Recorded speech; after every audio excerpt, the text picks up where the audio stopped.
Council, we're going to go ahead and start. Okay. And I want to call to order the second session of the 2025 budget work session reviews to receive and discuss departmental budget requests. I would like to note for the record that all members are present in the council chamber. We particularly have Councilor Hawk, Councilor Munson, Councilor McKim, and over here we've got on the end Councilor Iverson, then Councilor Wiltz, and Councilor Crossley, and I'm Trent Deckard. So all members are present. For our agenda tonight, does anyone wish to add or remove an item from tonight's budget work session agenda? Comment. And I have a comment from Councilor Munson after we've taken a look at the agenda. We need to add, Okay, my bad. The E911. Ah, sorry. yeah, she's I'm too busy trying to make sure I can see. Council, I'll move to amend the agenda immediately following item 4 by adding item 5A, Fund 1222-0000, Monroe County E911, and item 5B, Fund 4933-0000, PSAP lit. Second.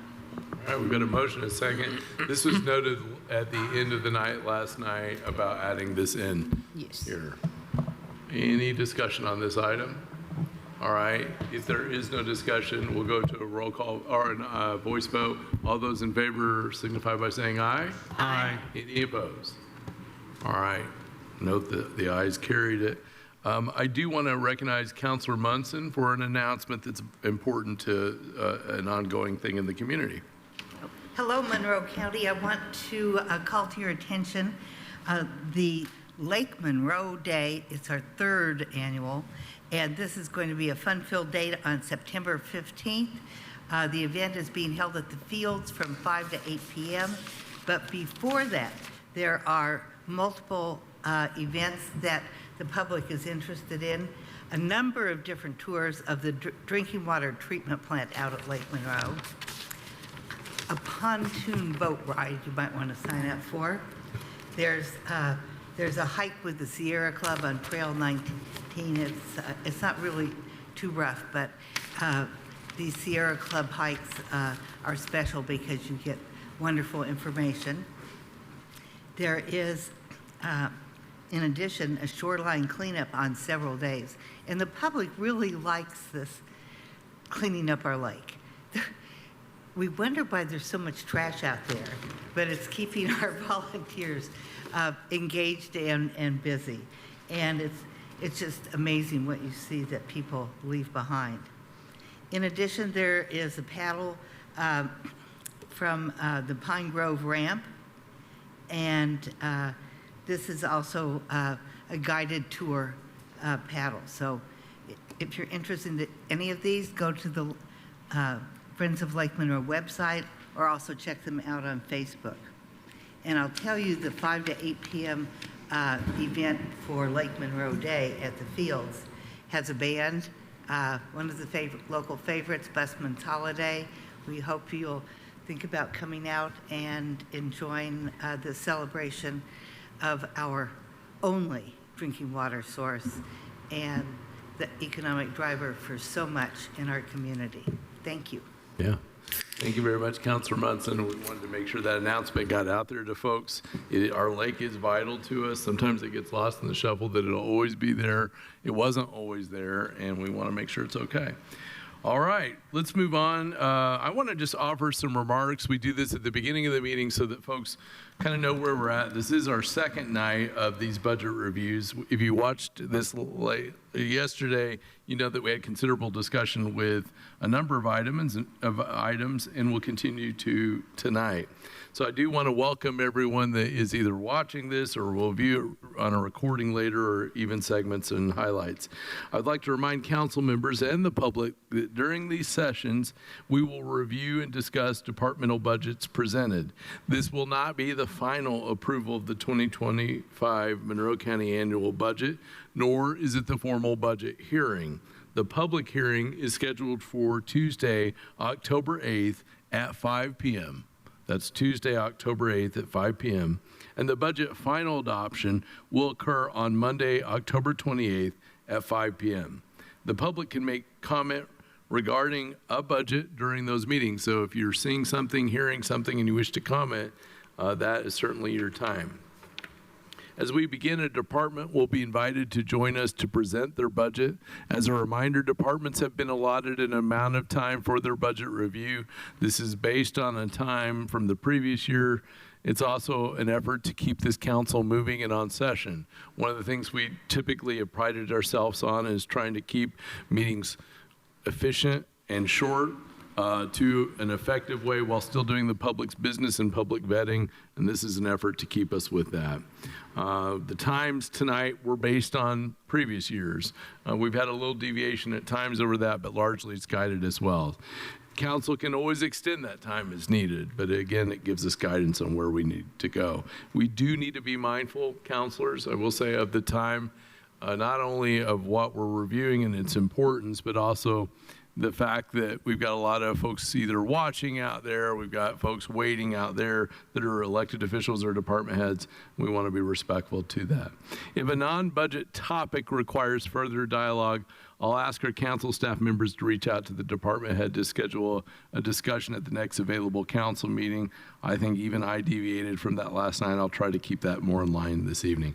And during a department's review, they may be asked to explain any increases, decreases, or additions to their 2025 budget. Council members will then be given the opportunity to ask questions. Any council member can make recommendations to increase or decrease account lines based on the discussion and our need of the department. Council will then vote to approve moving forward with the department's reviewed budget requests. Again, this is not final approval of the budget, but is a recognition of requests presented or is amended by the council. And I would like to note that the official role of the council under Indiana law is to represent the taxpayers in this process. And that's literally what happens. We represent the taxpayers. Some of us represent districts. Some of us represent the county population at large. And all of that is to combine and speak for the numerous people in this community that require us to do this on their behalf while they go about their busy lives. All right. That'll take us to item number 4, an overview of revenues and expenditures. And I would like to give Michelle an opportunity, Ms. Kim Schell, our financial director, to briefly update us on any changes made at last evening's reviews and to update us regarding changes made to the draft 4B. Good evening, council. I do want to remind you guys to pull your mics closer so that everyone can hear you. So I'll just, and that goes for everyone in the audience, make sure you pull the mic close. So last night we had a couple amendments within the election fund. So I wanted to let you know that I made those edits in the draft 4B. So here on line, it'd be line 15, that reduced the election budget down to $655,971. So then you'll see the operating balance did increase. It was a net decrease of like $8,000 or $85,000 kind of thing. So, but that was the only significant change that we did last night, was in the election fund. Okay. Thank you very much for that recap. And so do we have any other questions before we ask the first department to join us? Pardon me. All right, seeing none. I'd like to invite our first department for the evening, and it's the aviation department. But don't we have the... No, It's this. Oh, I'm sorry, I'm already breaking all the rules. And with that, it's not the aviation department, it's the PSAP lit request. 911. E911. and then PSAP. Here we go. I'll be a grown-up council member, thank you. Council, I move to open for discussion and review Fund 1222-0000, Monroe County E911, with the category request of personnel 0, supplies 0, services $867,000, capital 0, for a total budget of $867,000. Second. All right, we've got Miss Angie Purdy here. We've also got Chief Deputy Parker with us from the Sheriff's Office. Yeah, good evening. So this is a budget that's specific to our central dispatch center, and we have a combined dispatch center. And the nice thing is this year we actually have representatives from the sheriff's office here in response to this budget.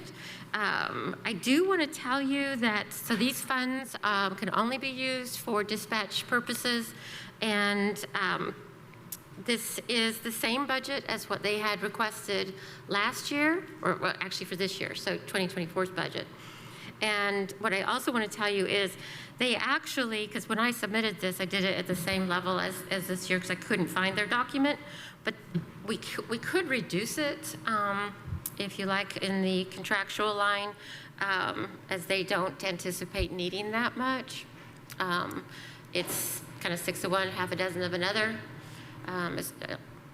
In this particular fund, because it can only be used for dispatch. So was it higher because that was the request last year, but they're saying just 705? Yeah. So yeah, I put in. Yeah. So what happened was I put in the 840, and then they actually asked for the 705.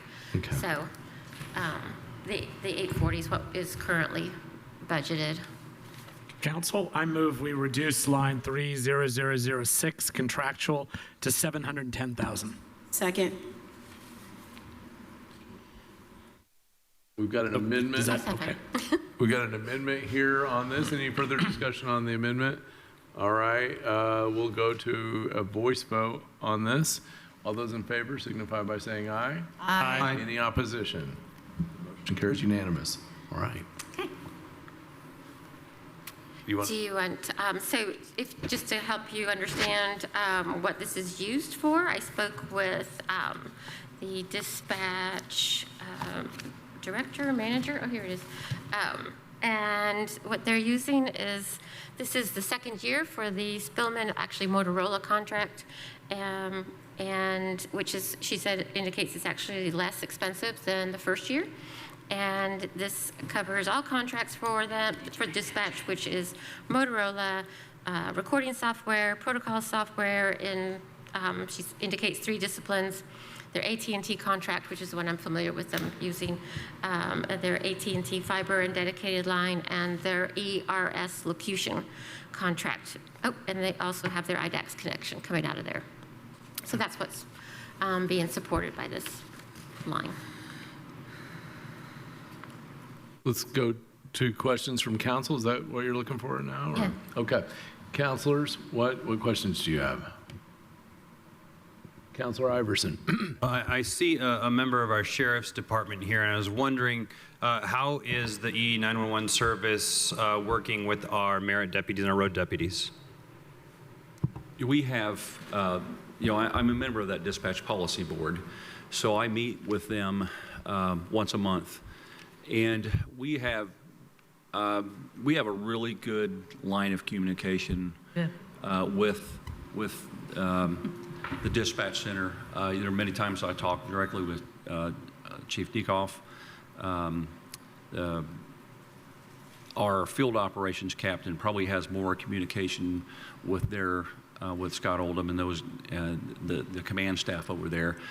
But from an operational perspective, we've got no complaints, not at all. Okay. And then does this at all impact the number of people going into our diversion center, the Stride Center, or is that made at a different level than the E911? Not that I'm aware of. Okay. That's a completely separate issue. Thank you. Mm-hmm. Other question? I had one question, and I always get confused on this because different years, different people are here talking to us about this. But years ago, people were here talking to us about vacancies in those jobs. And I'm curious what we know about any vacancies at dispatch, or if that's okay or problematic. I like to keep my finger on that pulse. Well, that's a different budget, so that's the next budget. Okay. Yeah. Will somebody be here to talk about that? Well, we're here. I mean, I can tell you that they are consistently down in personnel. Chief Decoff reached out. It's Go a ahead. topic of discussion every single meeting we have there. Yeah. They appear to be making progress. I know that we recently changed their shift schedules, and I think that was based upon, collaboration with the operators themselves. So they're hoping that they're trying to do some things to make that more amenable to a workplace, because it's a tough job. It really is. So I think they're hopeful that they're going to see increasing in those staffing levels. Okay. Thank you very much. Yeah, Counselor Munson. So I was a council member to the policy board many times in years past, and we had many discussions about the surplus funds at the end of the budget year. Could you give us an update about this, Ms. Purdy? Yeah, so again, you're referencing the next budget. Do you want to Yeah. do that now, or We do you can want we can to just wait. do it all at when Okay, it's? because you sort of moved into that budget, and then Yeah. let's just wait. My comments took us into that. Yeah. All right, any other questions on this budget, counselors? All right. If not, let's go ahead and do a roll call. Again, for the public watching, this is us accepting this draft for later work down the road. So a roll call on that. Counselor Wiltz? Yes. Counselor Deckard? Yes. Counselor Iverson? Yes. Counselor Hawk? Yes.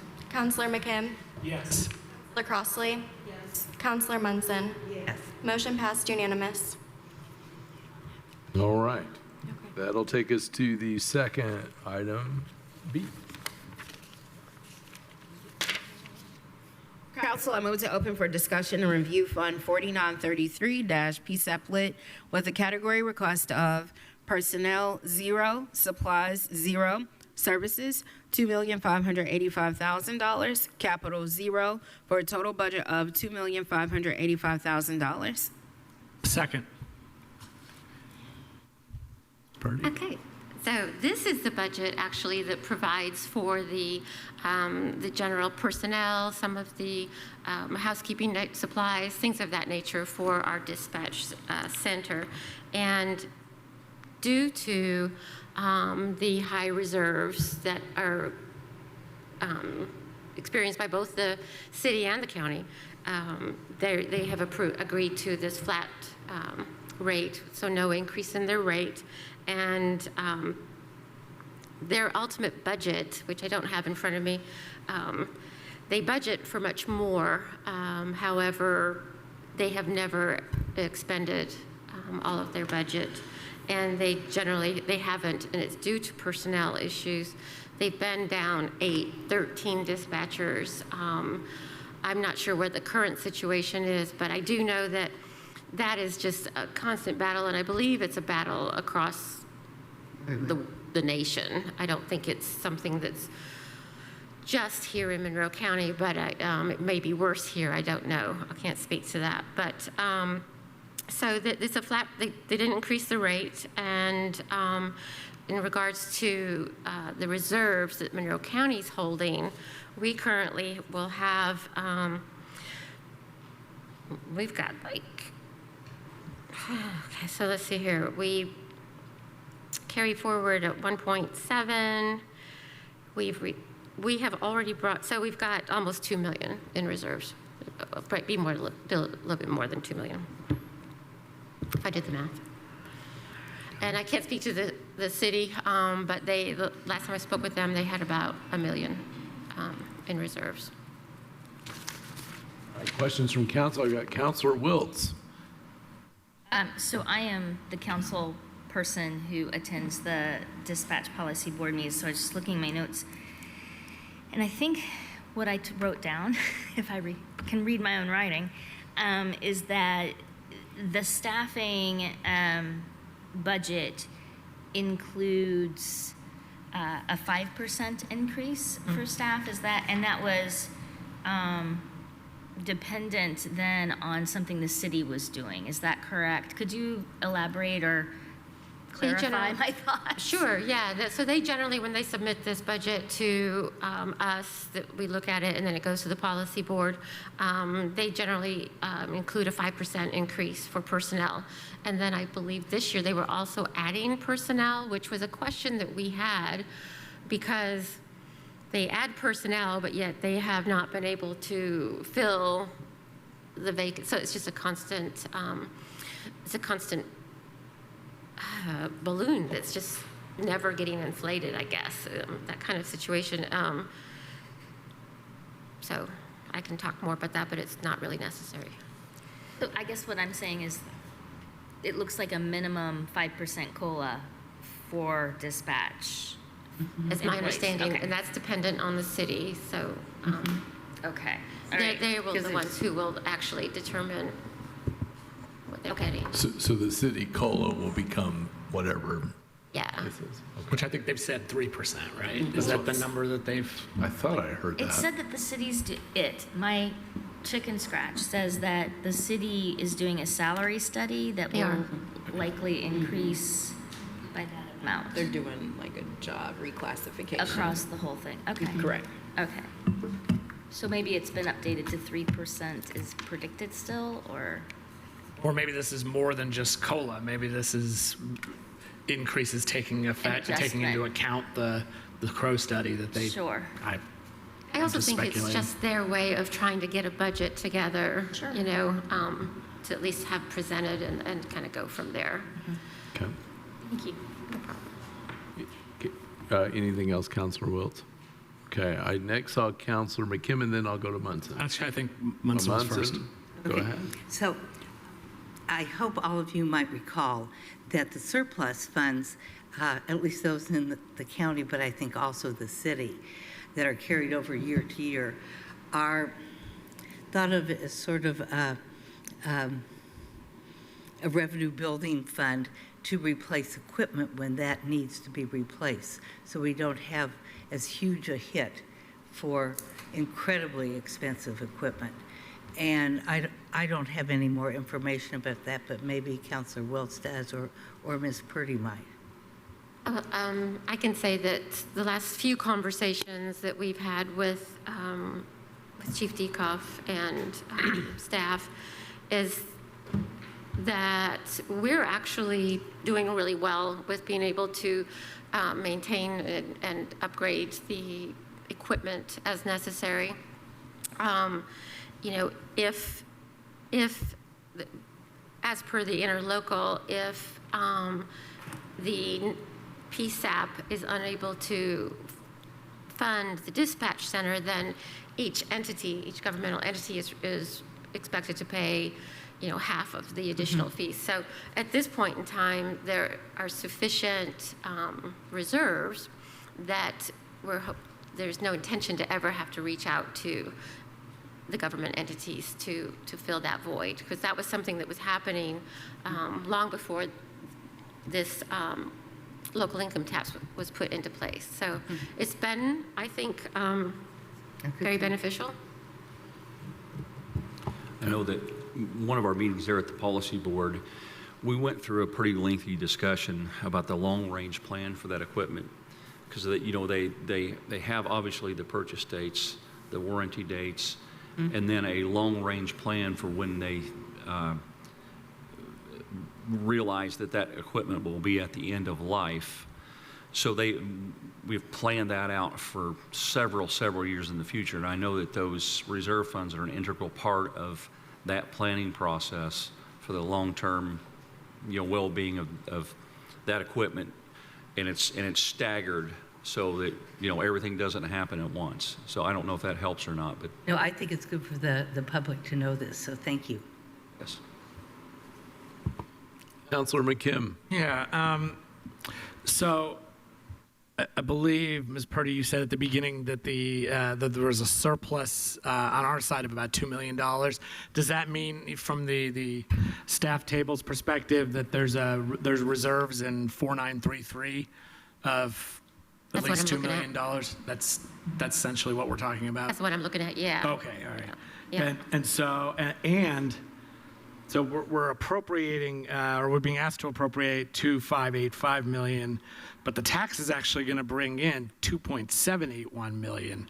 So we're actually, even with this transfer right now, we're growing the surplus. We're not spending it down. It really seems, so I know we held meaning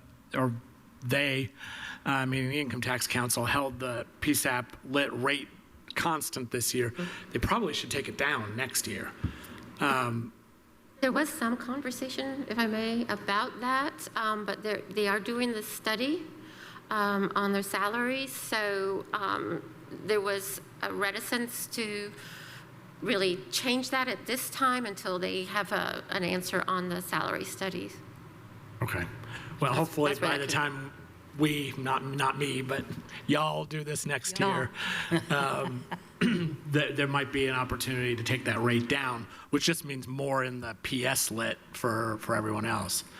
And then also, this isn't really the budget for the dispatch center. This is the budget for our transfer to the city to fund the dispatch center. Right. In the past, we've actually voted on the budget for the dispatch center as well.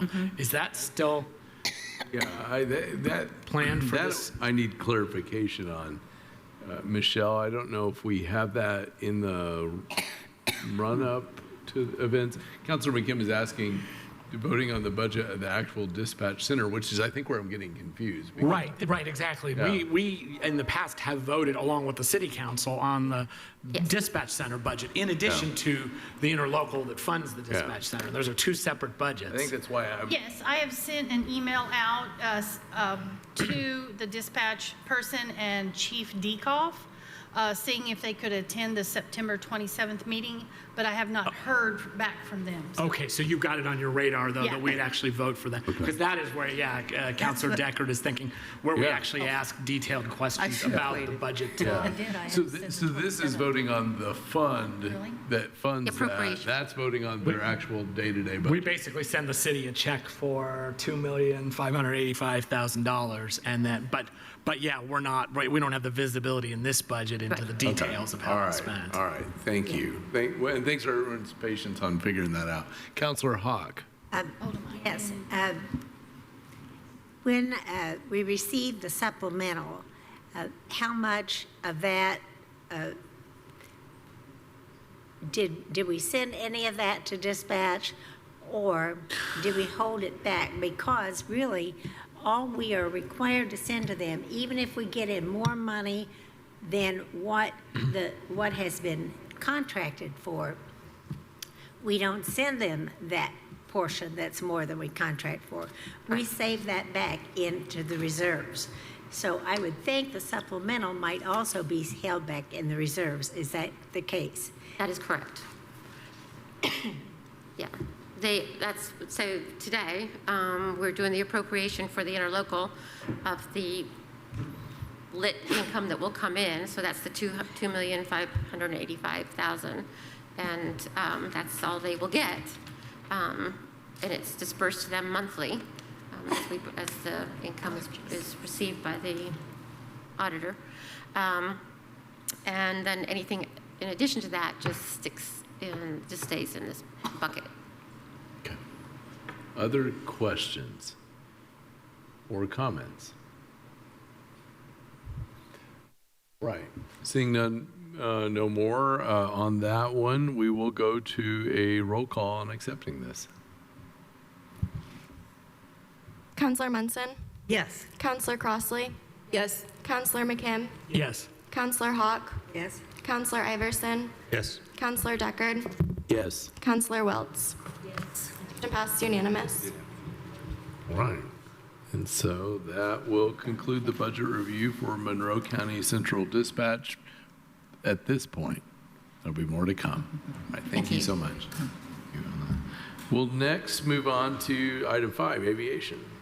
Council, I move to open for discussion and review Fund 1107-0000, Aviation Fund, with the category request of personnel, $900,526, supplies, $170,275, services, $563,950, Capital, $132,000, for a total budget of $1,766,751.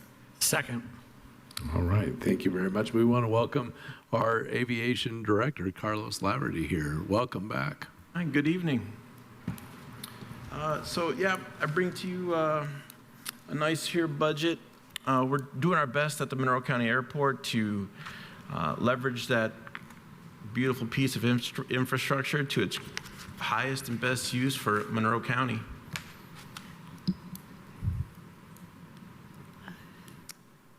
I've got some proposed increases that we can talk about. All right. I feel like I'm definitely leading the dance here. Yeah. All right, well, just tell us what we need to know. Okay. I've got some specific targeted increases that I can discuss, and I will just talk about those. Coming in here to the ones, I have a part-time line here.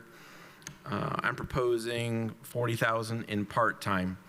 In 2022, that number was $35,000. We reduced that last year to help make some room for some COLA.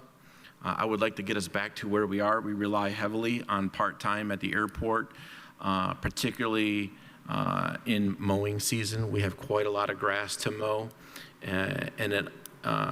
because of the way we're structured, I have a staff of 5 that is there 24/7. They plow the snow. They're also the aircraft rescue firefighters. So during the wintertime, there's a big demand on their time. And the way we're structured now is those individuals do not earn overtime, they earn comp time. So during the winter, they really rack it up because most of those ARF standbys that we have to perform for the airline charters happen in the middle of the night. So they're accruing large amounts of comp time for that. And then anytime there's a snow event, it always snows on a weekend or in the middle of the night, always. So we roll into the summertime, and these individuals will easily have over 100 hours plus of comp time just from those 2 responsibilities. And when we roll into mowing season, we need that help from part-time.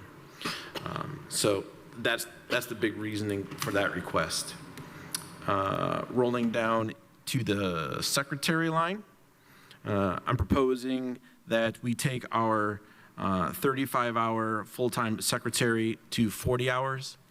That position is now the only position at the airport that is not 40 hours, and she is also our front desk reception and handles all of our phone calls, and along with additional billing and administrative responsibility. So having her check out at 3:30 is a handicap for the rest of us. Coming down here into the 2s, I'm proposing a small increase for grass chemicals. That's like fertilizer, seed. Small increase for uniforms. I will get to electrical airfield in a minute, and building hardware. So those items, the grass chemicals, uniforms, building hardware, and laundry and cleaning, those are byproducts of us actually just being more productive at the airport.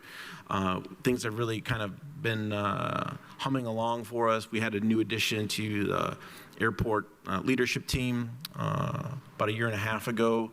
And we're getting a lot more productivity out of our staff. And we've noticed we've been just doing more work and burning through some more supplies. So just looking for modest increases there.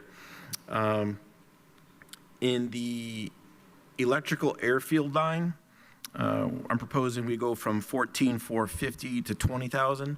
And that is to help us build up an inventory of LED lights for our airfield. And if you'll recall, we've been transitioning over to a new LED system. Unfortunately, with that project that we just wrapped up, the FAA did not really give us any money to build up a spare parts inventory. And the incandescent equipment was very cheap. LED is not. We could get an incandescent light bulb for like $10, $20. We have to buy a complete LED fixture, and those are $500 a pop. And when we order those now, we don't have any on stock. When we order them, it's about a 3-week lead time. So we're just trying to build up a little bit of inventory there. Gas, oil, and lubricants at 24,202. I'm just proposing we go from 20,600 to 22,000. Shop and maintenance supplies, modest increase to 18,000, and tools to 3,000. Again, we're just doing more work. Small increase for legal notices. We're taking on more projects, particularly in 25, and we noticed that we're having to just put more notices in the paper. I'm zeroing out drainage and obstructions. We were lucky recipients of a $5 million ARPA award to do some major stormwater improvements at the airport, so I better not have to spend any money on drainage next year. I am proposing a large increase in our runway, taxiway repairs and maintenance for next year. Normally, we're at 15.5. I'm proposing we go to 40. I have a large project I have to undertake. We've been putting it off for a couple of years now, but the FAA is pretty much demanding that we do a rubber removal project. Whenever you see on TV and the movies, a heavy jet lands on the runway, you see the big skid and the puff of smoke. Well, that accumulates over time, and our runway has a lot of accumulated rubber, and when it rains or snows, it makes that surface much more slippery. And of course, it obscures the markings on the runway, so we have to do a rubber removal project. I've been holding them off for a while, but it's probably going to be an issue here. I'm proposing $70,000 in 3130 for parking lot repairs and maintenance. This has been on our radar for a couple of years now. We have an asphalt parking lot in between the terminal building and the air traffic control tower, which is rapidly deteriorating. Some moderate increases in promotion and advertising and publications and dues. This is just a byproduct of us being more involved and engaged in our outreach and marketing, as of course we try to generate our own revenue. That's a line where we're adding more money into that, and just having that program at the beginning of the year would be a big help for us. Contractual, I'm going from 12.5 to 30,000. This is something I can edit right here and now. I was going off of a pretty significant estimate to help us negotiate a complicated lease with Monroe Fire Protection District, but I have a very good quote from another law firm that can help us do this for much less. So instead of the 30,000, I can take that down to 17.5 when we get to that. And in capital, I have 102,000 programmed for a vehicle purchase. That will be a direct replacement for a dump truck, which also does snowplow duty for us. It's a 1983, and by all county recommendations, that should have been retired decades ago. And that's just a direct one-for-one replacement, 102,000.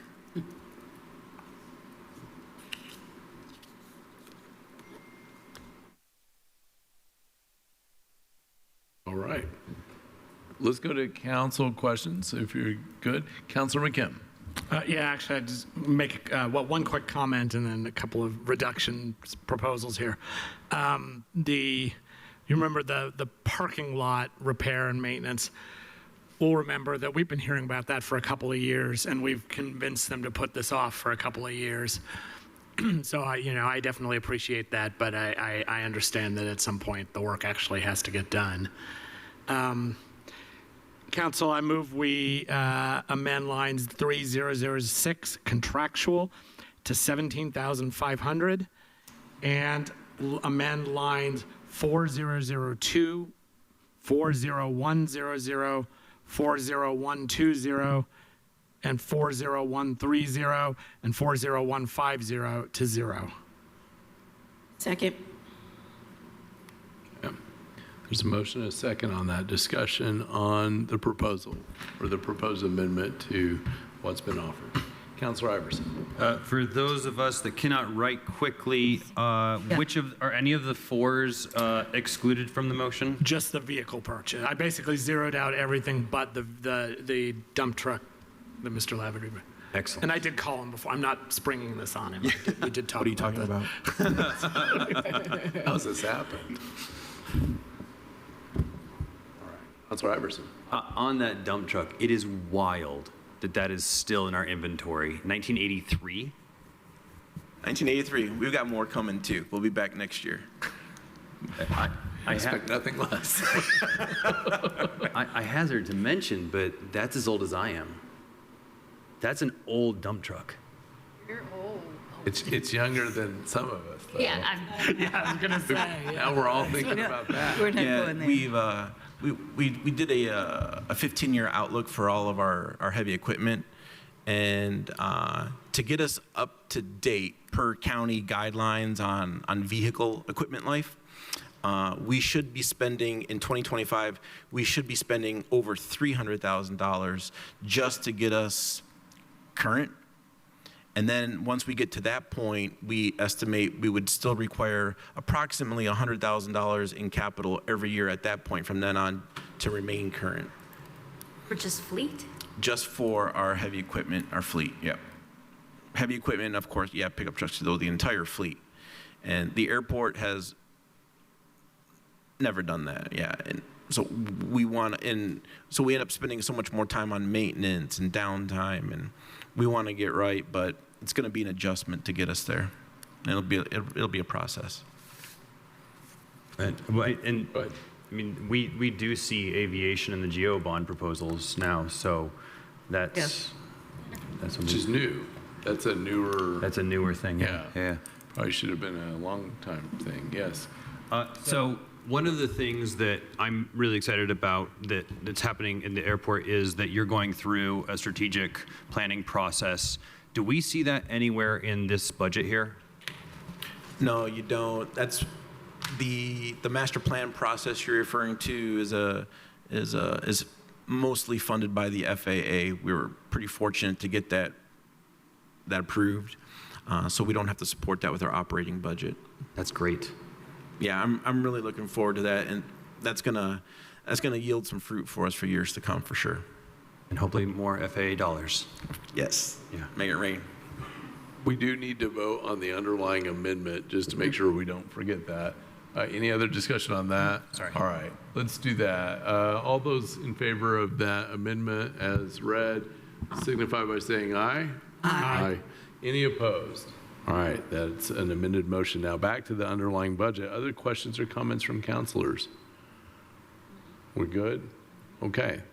All right. With that, we will go to a roll call vote. Counselor McKim, Yes. Counselor Hawk, Counselor Iverson, Yes. Counselor Munson, Yes. Counselor Wiltz, Yes. Counselor Crossley, Yes. Counselor Deckard. Yes. Motion passed unanimous. All right. Thank you, Mr. Could Lafferty. you tell me what the bottom line was? I'm working on it. Oh, well, we voted on something, we don't know what the bottom line is. Well, What did we just vote on? We're going to be in recess for 2 minutes while we respond to that question. Thank you. Thank you.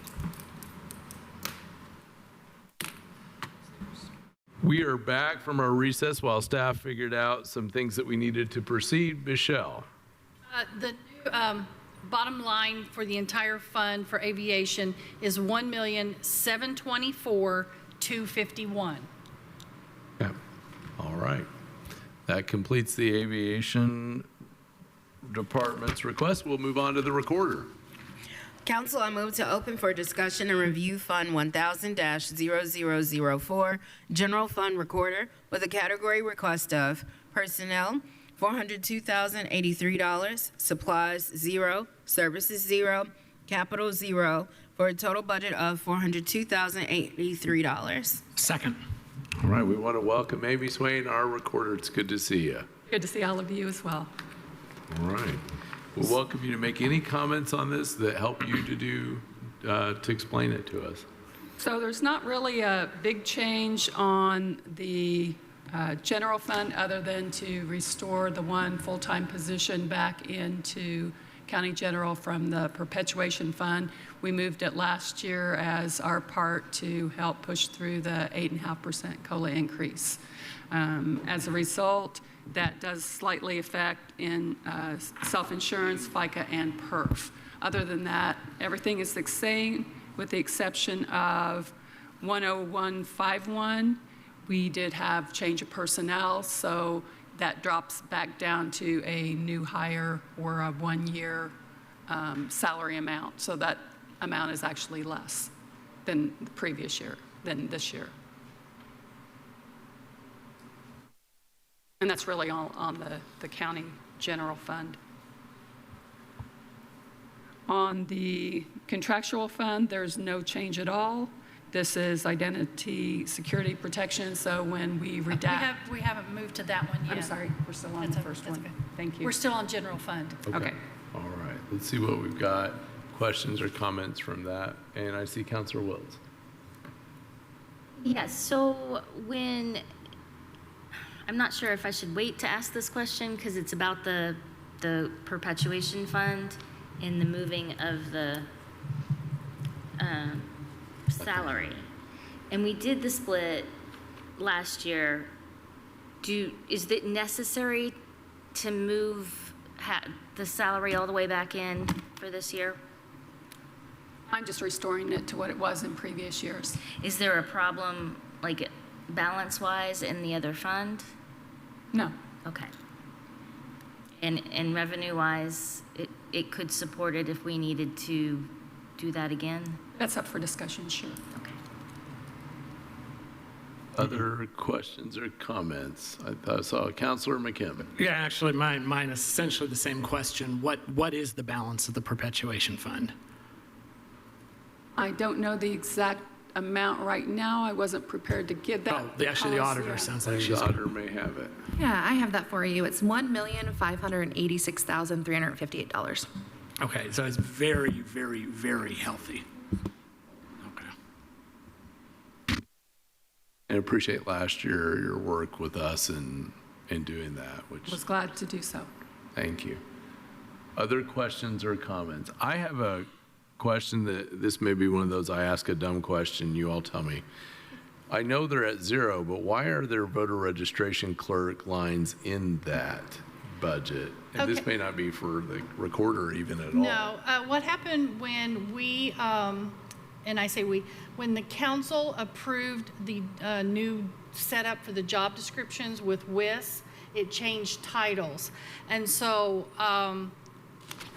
we had departments across the board sharing an account line called deputy. So we went through and renumbered and renamed a few of them. So this one, the 10011 and 13 used to be called deputy. We have renamed it voter registration, but in past years it was just called deputy. So it will eventually drop off because she's not using that. It's just, I think it was in 2021 or 2022 when we changed it. So it will disappear. Just naturally it'll fall Yeah. off? Yeah. Okay. She's not spending anything out of it. It'll just Yeah. fall off. I'm So- happy to see it at zero. I will say from a public looking in, it could lead to confusion and or consternation and or conspiracy. So my. if that would drop off sooner rather than later, that wouldn't be the worst thing probably for Let me confusion. show you Can real we just quick. remove it? If you delete it out, then your totals in 2022 are skewed because this is what was spent as a deputy in the recorder's office. So So we you need it for a reassigned. minute. Yeah. So we okay. reassign numbers and it's things I that gotcha. will eventually disappear. All right. Well, all right. We've got that down. Maybe long-term, we think about an asterisk that goes down at the bottom. They offer some brief accounting kind of description, but we don't have to solve that right now. Any other questions for the recorder on this general budget? Okay, seeing none. Let's go to a roll call vote. Counselor Iverson, Yes. Counselor Crossley, Yes. Counselor Deckard, Yes. Counselor Munson,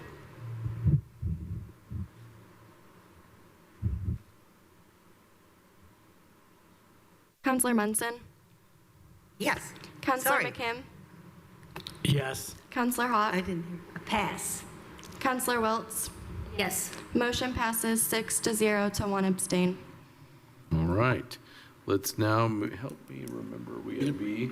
Let's move on to item B for the recorder. Council, I move to open for discussion and review Fund 1160-0000, Identification Security Protection, with a category request of Personnel 0, Supplies 0, Services $18,000, Capital 0, for a total budget of $18,000. Second. All right. Recorder, you want to add any comments on this one? Again, there's no change in the budget from this year to next year. The fluctuations in this budget sometimes are based on redaction needed for personal information like Social Security numbers. That's what the fund was created for. It's all by state code, and the fluctuations are based on when we do digitizing of back files. We're back to the late 1960s on deeds, as an example. Questions from counselors? Counselor Iverson. That's the update I wanted to hear on this one, was how far back digitization has gone. So that's exciting that it's gone back that far already. Right, and that's on deeds. On other documents, we're back to the early 90s. So, but deeds are a priority. Excellent. Excellent. Thank you. All right. Other questions? Any at all? All right. Seeing none, let's go to a roll call vote on this item. Counselor Crossley? Yes. Counselor Iverson? Yes. Counselor Wiltz? Yes. Counselor Munson? Yes. Counselor Deckard? Yes. Counselor Hawk? Yes. Counselor McKim? Yes. Motion passed unanimous. All right. That'll take us to item C. Council, I move to open for discussion and review Fund 1217-0000, County Elected Officials Training, with the category request of Personnel 0, Supplies 0, Services $20,000, Capital 0, for a total budget of $20,000. Second. Right. So this year, I actually increased the budget for this. This goes beyond just my department. It's the elected officials that are designated by code, and we have also added county council to that.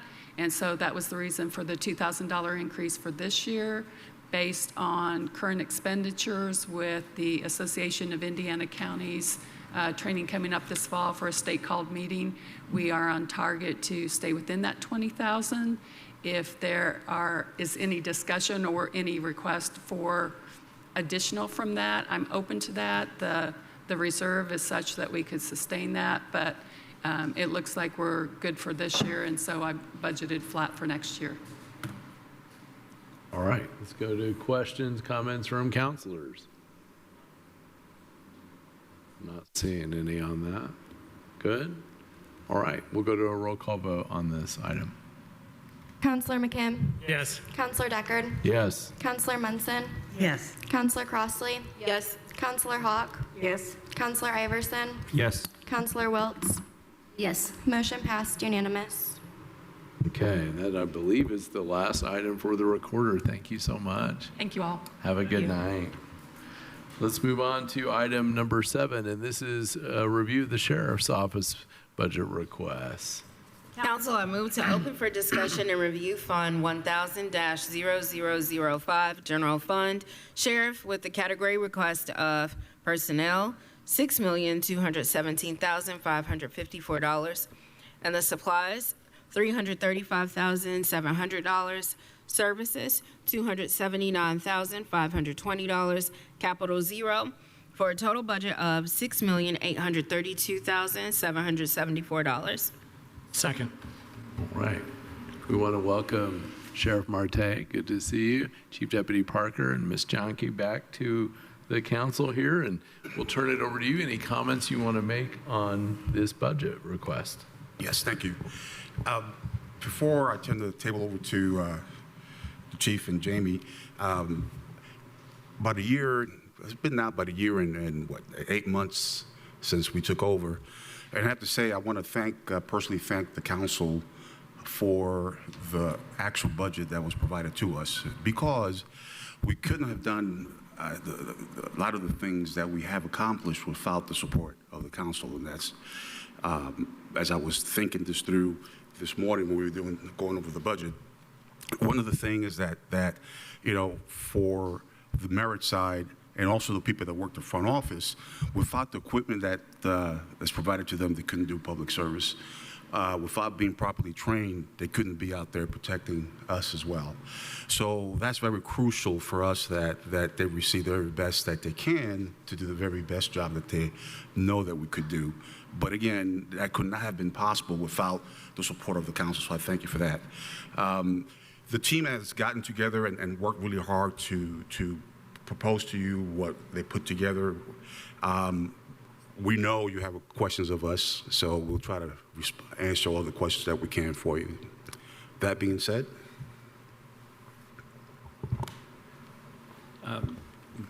Poor Jamie's going to handle the bulk of this. But just to start off with, it's kind of hard to separate these two budgets because they intertwine whether we want them to or not to a certain extent. So one of the things that you have seen, and I know you have questions about, is some of the things that we have placed in the budget that may have been funded elsewhere that you're seeing appear in the budget this year. Now, we met this morning, and I think Jamie's going to start right off with a few things that we have reduced pretty substantially. And I guess we can go with questions from there. But when we kind of wrap this thing down here, I want to give you some updates on the commissary fund and the medical line item that we're going to experience some issues with. So it's not all bad news, but it may appear to be, but we've done quite a bit of work here over the last even 2 weeks. And I think we'll be able to massage a few things and get us to a place where we're a little more comfortable. But we definitely need to bring them to your attention tonight so that you're aware of what we're looking at going into 2025 and 2026 even. So, Jamie, if you want to go through the budget and whatever you want to get right off the top here, and then I guess we can just answer your questions. I guess we'll start off with line item 31540, our general communications. We met today and we decided that we did not need the amount of money that we had originally requested, the $150,000. We only need approximately $124,600, so we can decrease that. So this is line. Can you pull your mic a little closer or speak a little louder? Yeah, better. No, yeah. 31510. 31540. 40. Yeah. The general communications, From 150 down to 24.6. 124.6. Gotcha. Mm-hmm. That's one of the things in there. What we are doing are moving some of the items from the commissary fund that are normally paid out of there and putting them into the budget for both the sheriff's side and the jail side. And one of the big items in there is Flock and the app, the iPhone, Android app that we actually use for the sheriff's office. Those are two really big items. Also,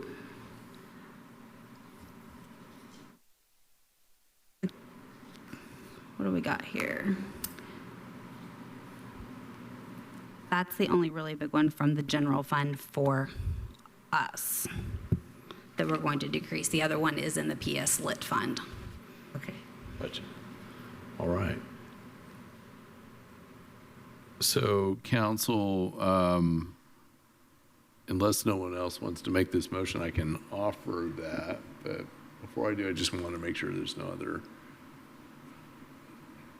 Yeah, well, we may make other motions to reduce, but take the easy one first. Yeah, I'll ask unanimous consent to reduce line 1,31540 down to $124,600. Second. Okay. Any discussion on that? Nope. All right. Counselor Wiltz?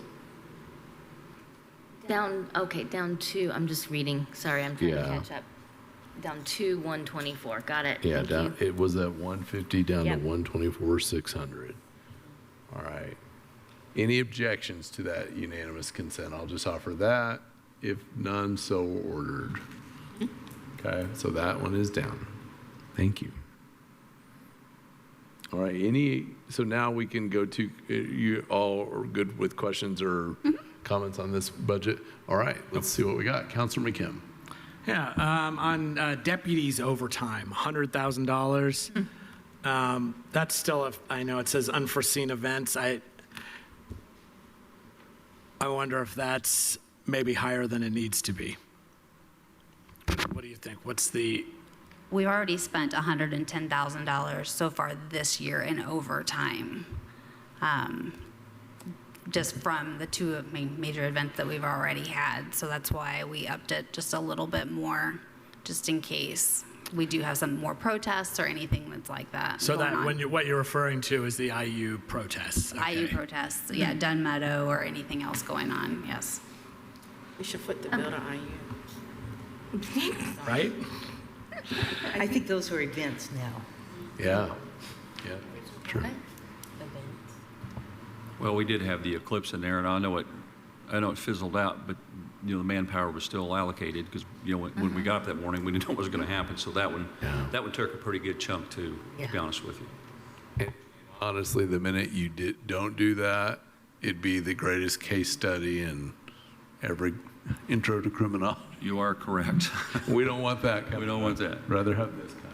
Counselor Iverson. I mean, that being said, are there things on your radar that you're tracking that are coming down the pike, whether it's a natural event like an eclipse or something larger than a home basketball game that you can talk about?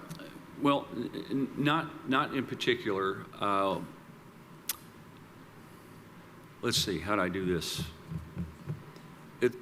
We have an election year here. Things look to be volatile. So, I think we'd be foolish if we didn't at least anticipate that, we may have some issues that we need to address, from a law enforcement standpoint. Not to mention the fact that, and I hate to even bring this up here, but we are once again facing a deficit in our staffing levels. We're down 4 at this point. We just hired 4, and we've got. Boy, that's a roller coaster. Yeah, it is, and I'm telling you, it's that field right now is just so unstable that it's not because of our pay or our benefits or our work environment. It's just the way the thing moves. So when you're down, 3 and 4, I guess it's better than 7 or 8, but you still you have shift shortages that you have to fill. And so we're looking forward to, shift shortages at least in the first, I'd say half of the year, because we've kind of run our course with laterals. So the process we're running as we speak, those will be individuals that will come in, fresh off the street. They'll have to go to the academy, they'll go through FTO training, so there's more time investment there. So I think between those two things is kind of where we settled on that number. And it's somewhat of a shot in the dark, and we understand that, and we understand your questions, and that's the best explanation we can give you for that, unless you've got something to add, Sheriff. We're still thinking back what happened in Dunn Street, and that still hasn't, that was a hard hit for us. And in fact, Chief and I drove by there yesterday just to see, just get the feel of the atmosphere. And I tell you that it concerns me because it has not gone away in my estimate. So we're trying to think ahead as much as we can so we don't have to come back and surprise you. But that is a concern of ours.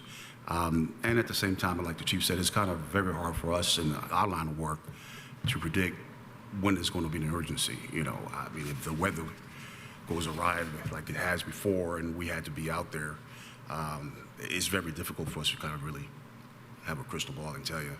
So we're trying to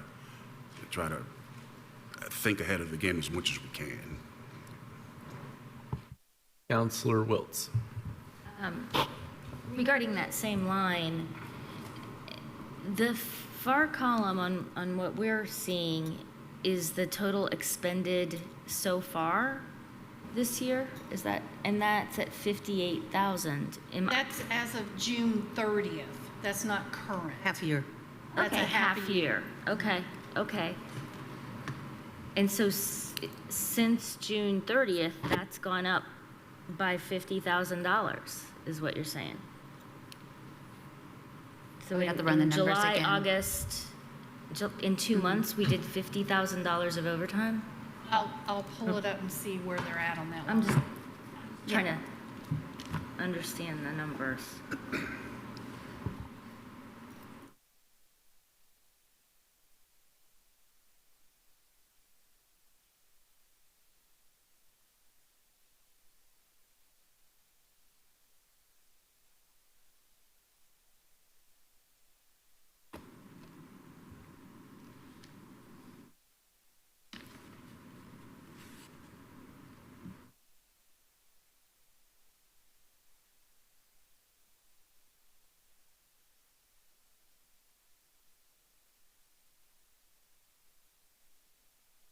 What is, do you know the difference between regular overtime and deputies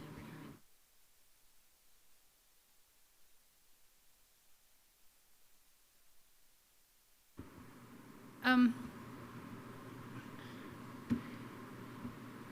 Okay, at some point, they made an adjustment of 30,000 into that line. So the total budget for that account line is 110,000. They have expended, as of today's date, 68,749. That makes more sense now, doesn't it?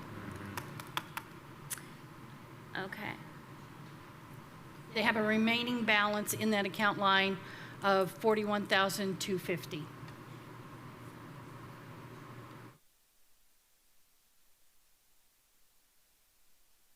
So, you know, as much as I appreciate planning for the unexpected to some extent, given the nature of overtime and I think our need to really understand how that's being used, I would feel more comfortable perhaps with having a lower amount in the overtime account and asking you to do either in-house transfer or come back for an additional if needed, just to kind of keep us updated on how and why overtime is being used. That's just one person's take on it.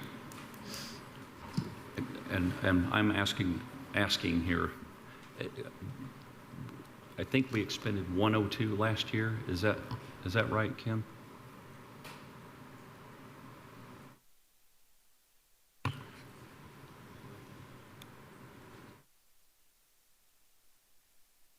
One moment.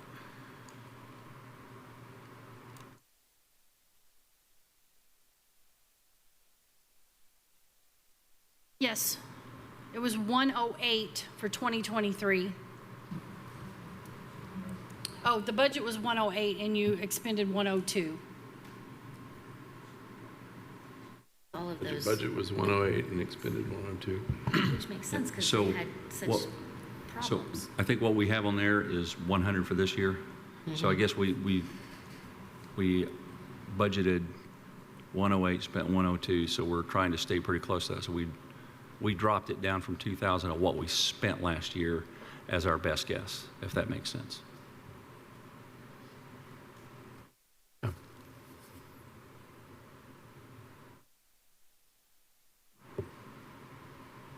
Other comments? Counselor Hawk. Yes, and perhaps I'm wrong, but I thought we were told that once you were fully staffed, that you wouldn't have to use the overtime as often. So I think many of us thought we were going to see a decrease in that overtime line. And it really isn't going to hurt you whatsoever if we decrease it, because you can move within the same category. Don't even have to come to us, you just move it around. And then if you run short, you can always ask for an additional. Perhaps you've already heard that we are more than $1 million short. Could you make up that whole million for us? With you. And that's before we talk about any raises or any new people. Listen, it was certainly our wish that our first wish is to be fully staffed for a multitude of reasons. One of which is when you're fully staffed, you use less overtime. The math's pretty simple. Right. The fact of the matter is we are not. So we looked at our last year's expenditures. We looked at our last year's budget. We budgeted 108. We spent 102. We thought it was reasonable to put 100 in there. I understand, and I think the sheriff does too, the ability to move. I would just caution us that with 4 vacancies that we will be struggling to fill. I hope we can have those filled, and those guys on the road, those newbies on the road by, June or so. That's optimistic, but hopefully we'll have that done. And that will help us with our overtime budget when those slots are full and the people are out there taking the calls and we're not having to fill shift minimums with overtime. But I will tell you, filling shift minimums when you are 4 people down is a pretty frequent occurrence. So we'll be dealing with it one way or the other. It's just a frequent occurrence when you're that many down. Councilor McKim. Well, I guess, okay, so it's clear that you would not be comfortable with a reduction in the overtime. Is there something else we could reduce in either the supplies or services instead that would make, because some of those went up quite a bit. Office supplies, that went up quite a bit. Well, I just wonder if there's some things there that may be less sensitive. Before we move off that topic, and this is again me asking, when you have vacancies, those salaries are funded. Obviously, those salaries are not expended for the first year.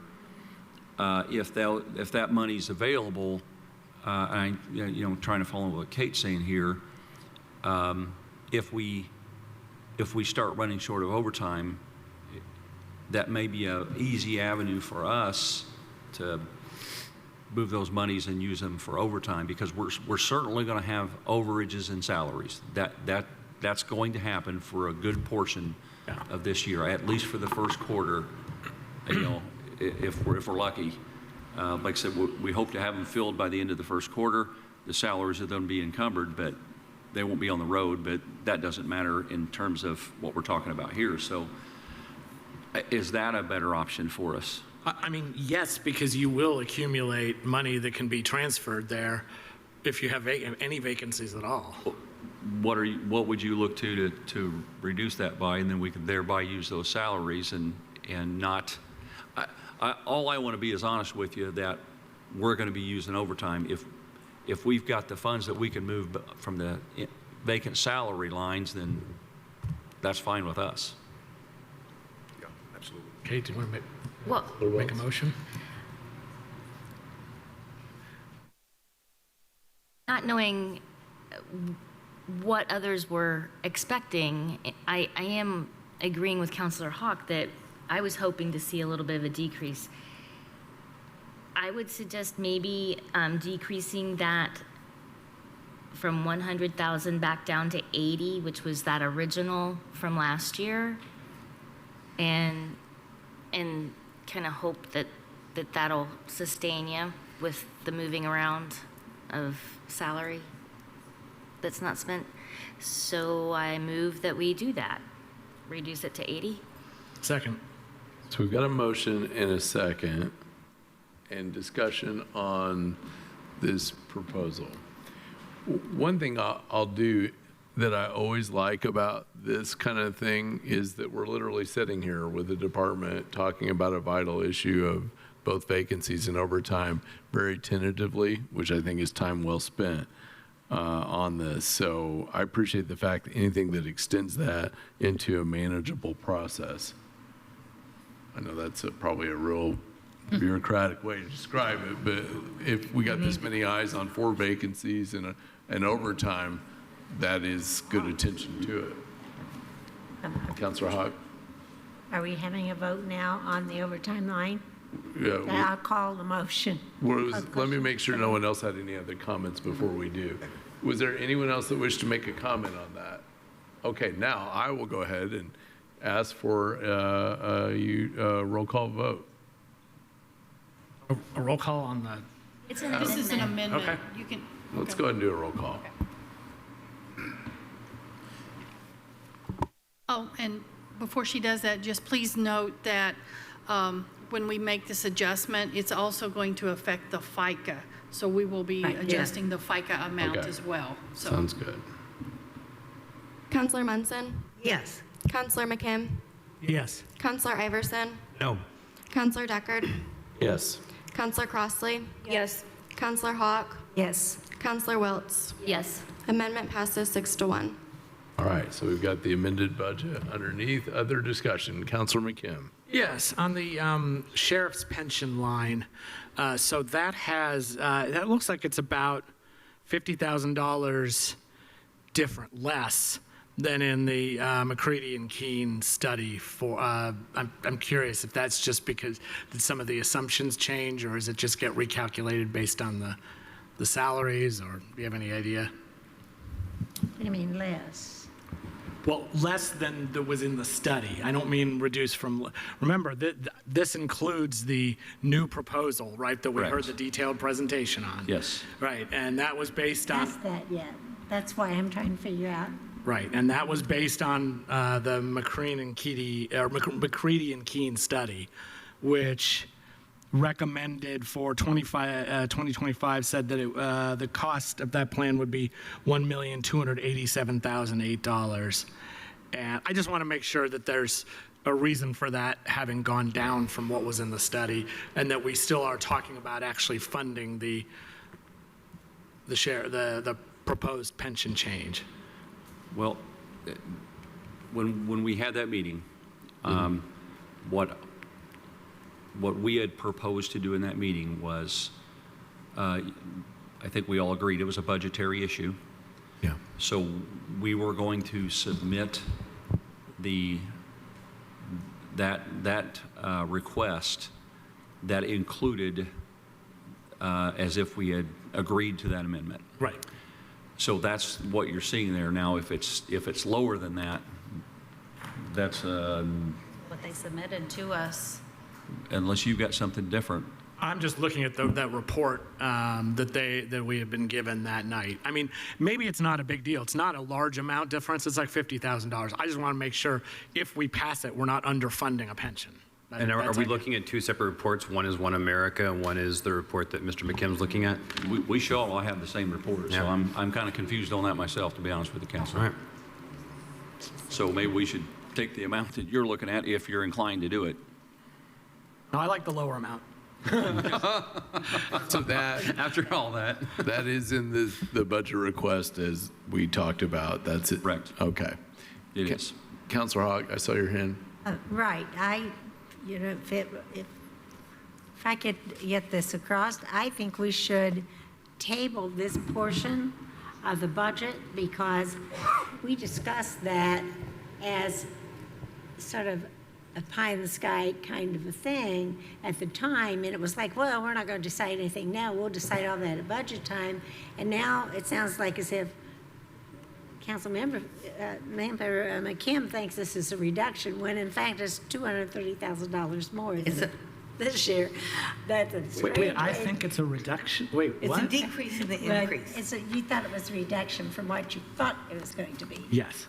Yeah. Okay, well, at any rate, for the public to know, it's actually an increase of $230,000, which is quite a bit of increase when we're talking about trying to balance this out. And so I don't think we should just close our eyes to this and say, yeah, that sounds good. I mean, is this really something we can afford? Because the pension changes they're talking about, it requires what, the merit board to agree to it, correct?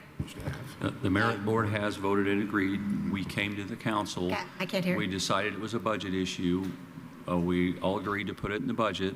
Then if it passed the budget, we would bring the amendment to the council for adoption. So this is the second in, we didn't want to get the cart before the horse. The amendment has to have funding behind it before we sign the amendment. So if this isn't approved in the budget, then it's essentially killed.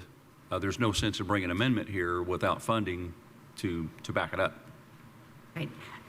Does everybody remember exactly what was discussed Well, when they came yeah, forward? we said it's a budgetary consideration. They are before following us. the instructions. Yeah, they Right, are. But normally, you would know, 230,000, you would want to know what changes, and went so through 'em. I think it's only reasonable to ask that question.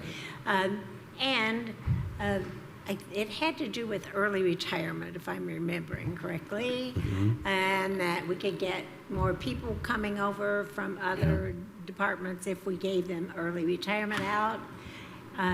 But since it was a budgetary question, I don't think we looked at, or maybe you all understood this, how quickly, is it like a 5-year out if they, or it's a top 5 years, right, of income, but they can retire earlier without as many services. You won't tell me exactly what it said. Does everybody else remember? No, and I don't know that that's our job. I want to bring this back to the budget item, and not to saying yes, but let me speak candidly here, because I think there's a lot of deputies watching this in jail personnel.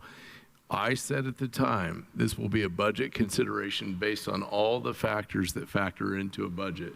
If I'm being candid right now, and I look at a $1.2 million budget deficit, I do not believe that this priority from this vantage point of this council position, just this one, I don't believe that this priority is going to make it into a final budget at this stage.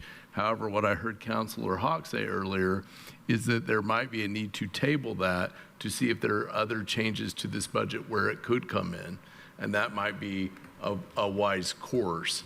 But for the dollar amount and the other increases that we're seeing in this budget with the deficit, I'm not sure that this one will make it in there. And I want to be fully candid with that so that we're not playing games but again, that's just this one position here. But yeah, we're in the budget now discussing that. Other discussion, Councilor Iverson. I'm going to take this into a new direction. I want to ask about a different line here. Is that all right with you, Mr. President? Absolutely fine. All right. So one of the incentives that we have to recruit new folks into your department is the education incentive. There is a slight increase there. Can you talk about, is that because there were new folks coming in with that education, or is this a hope for us to recruit new people? Our new deputies that we've hired have education.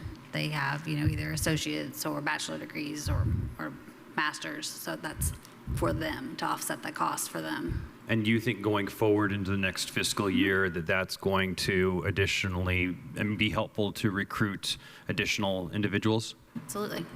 Okay. We want to provide the tools that you need to ride this roller coaster of staffing. So that's why I'm asking. Yeah. Just very much. One comment here, if I may. The process to amend the trust is pretty clear. The merit board, the council's approval. Obviously, if it's a funding issue, it has to have, it's kind of bifurcated at this stage. But what I'm finding a little exception to here is we did this process here. We went to the merit board. We got their approval. We came here, we brought the professionals from McCready King down here, explained exactly what this was, and here we are today hashing it out like, what does this do? Well, I don't know what else we can do But the documents were brought here. There was a very, very detailed explanation. If it's a funding issue, I understand that. But when we've done all of that, we went through the exercise here, and it's, what is this about? Then why did we go through the exercise? Right. If it's a funding issue, I get it. Yeah, and my comments are coming from the funding side of the ledger, because I understand that, because yeah. we gave the explanation of what it was and what it did and who it affected and all of those things. We understand the budget, and if that's the issue, that's the issue. But for crying out loud, I don't know what else we can do if we come in here with McCready and Keene with their actuary to explain exactly what this process is. I don't know what else we can do to defeat that, because it was pretty clear to me what we were trying to accomplish. Okay. I'll throw it to the council. There's been a couple things thrown out, tabling it, accepting it, not accepting. I'll open it to the will of the council. Councilor McKim. Well, remember that none of these votes are final anyway. This is just an expression of the moment, the kind of the will of the council at this point in the process, and we have to make it through everything before we really can be clear that what we're able to fund. So I guess I'm not sure what tabling this would do, because we can always bring it back anyway, even if we don't table it. If we can bring it back by the end, if we haven't met a number that that can get 4 votes. Personally, I am in support of this increase and this change to the pension plan. I think it is a valuable recruitment and retention tool, and I would like to see it. But I also understand Councilor Hawks and everybody else's, Councilor Deckard's concern about the overall budget, and in particular about our desire to provide a cost of living increase to employees. Yeah. It's an ongoing discussion item. Councilor Hawk. Right. I think it would be really disingenuous for us to look at our county employees and say, well, we can't give you a raise at all because we've spent too much on one line or the other line or whatever. And folks, you all want us to treat everybody fairly. I know you do. And so I just think that if we're going to just close our eyes and go ahead and say yes to this, then you're saying no to other raises for maybe the rest of the other departments, whatever. But what would happen if we put it in at this year's amount, and then if we can come up with the money at the end of the time, we can call them back and add it back in. At least they'd have something in there. Or just trying to figure out some way to get to the end of the day that we've done the best we can do. And it may not all be answered today on all that. Probably not. Councilor Iverson and then Wiltz. And just for context, Deputy Fuller sent that report to us way back on July 18th. So we've been sitting on this One America report for 2 months, a month and a half here. So, I mean, we've had ample time to consider the fiscal impact for county government. And again, I do take Mr. McKim's point that today we are not adopting a budget. Today we are simply saying, okay, we have heard this information, and then we can move forward with further analysis should we need it. I also understand that even though a number of us are actually looking at this report on our laptops, maybe not all council members have the same access, and I'm wondering if there might be a disconnect there in terms of access to information. It could be. I just want to be clear on my comments. I am not prepared myself to articulate and define all the things in that report, but I felt like I received the information I needed to receive that day. That's fair. Yeah. And when we came to this hearing, I did not bring that because I thought that the merits of it had been hashed out. This was simply the budget discussion. The merits had already been hashed out. We knew what it was going to do. The answer was, can we fund it? Yes or no. Yeah, and I mean, literally, Councilor McKim's looking at the report, like it's right there, I can see it, so. Other discussion, Councilor Wiltz. So I was not at the meeting when the presentation took place. I do have a copy of the report and I have looked at it. And forgive me if it's in there and I'm just not remembering, but this is obviously something that would be beneficial in recruitment. It would be beneficial for your managing of retirees and just sort of the process of succession planning for everybody. If we keep it the same now, these data that are in the report still hold true next year and could be presented at any point should we decide. I mean, like was suggested, it might come back later this year, but this, I guess my question is, if we decide, okay, we really have to hold off on this because of budget, just like with the airport's parking lot, and he came back 3 years in a row with the same request, this could come back and the numbers would be similar, or at least the logic of the numbers would be similar, with some increases perhaps for cost of living. Is that right, generally speaking? And I'm asking just anyone who has an opinion. I don't know. Well, Councilor Crossley. I was just going to say, I guess to clarify to Councilor Wiltz's point, is this reminiscent of almost what we did a couple of years ago where things had to come back when we had to talk about the merit increases for deputies? Is that along the same lines? Is that what I'm hearing? We were doing that into the wee hours of the holidays, as I recall. Correct. I'm not an actuary. I mean, the merits of what we would present would be the same. And based upon, your population, the age of your population, the older, an individual gets, the closer they come to retirement. So as people progress to that, you might see an uptick in that just a bit because that actuarial required contribution is based upon the promise of benefits for the future. So it would change. I don't know how significantly it would change.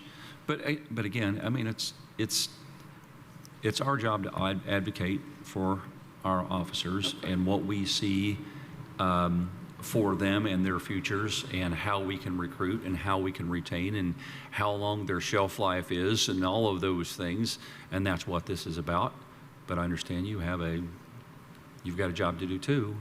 And there are other things that I would discuss about this, but that will come when the funding decision is made to or not to. So, I don't want you to think we're intertwisting your arms, but we're advocating. Yeah. Yeah. That's fair. All right. Any other comments? If not, we'll go to or motion. We'll go to a roll call on this. If otherwise, no other comments. Okay, so on what? On just Accepting the budget as presented The whole and budget. offered. Yeah. Yeah. I have another question on a Sure. completely different line in Okay. the budget. That's fine. Regarding services. Yes. No, sorry. Yes. Maintenance, training, travel. We've got some, maintenance is not much. There were a couple of things here, and maybe I need to scroll down. Not to animal control, because that's not where it is. I'm looking in the 20s. Fuel, inflation, I get it. Computer supplies is a 50% increase because of inflation. That just seems like a lot, because I don't think that's on par with the rate of inflation. And we've got a 30,000 increase for fuel. I get it, you guys need the fuel. I get it. I'm all about that, but it's just a lot. And if the only reason is inflation, it seems a little bit out of sync to me.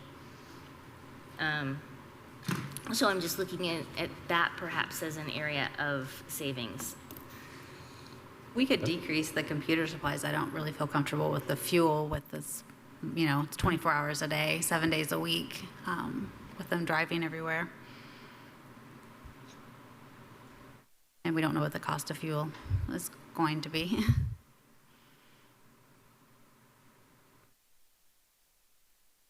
And again, after 6 months, you've spent less than $100,000 on fuel. Granted, it could go up, but you could also ask us for more money. I don't know. Anyone else feeling this? Council, I move we reduce computer supplies from 15,000 to 10,000.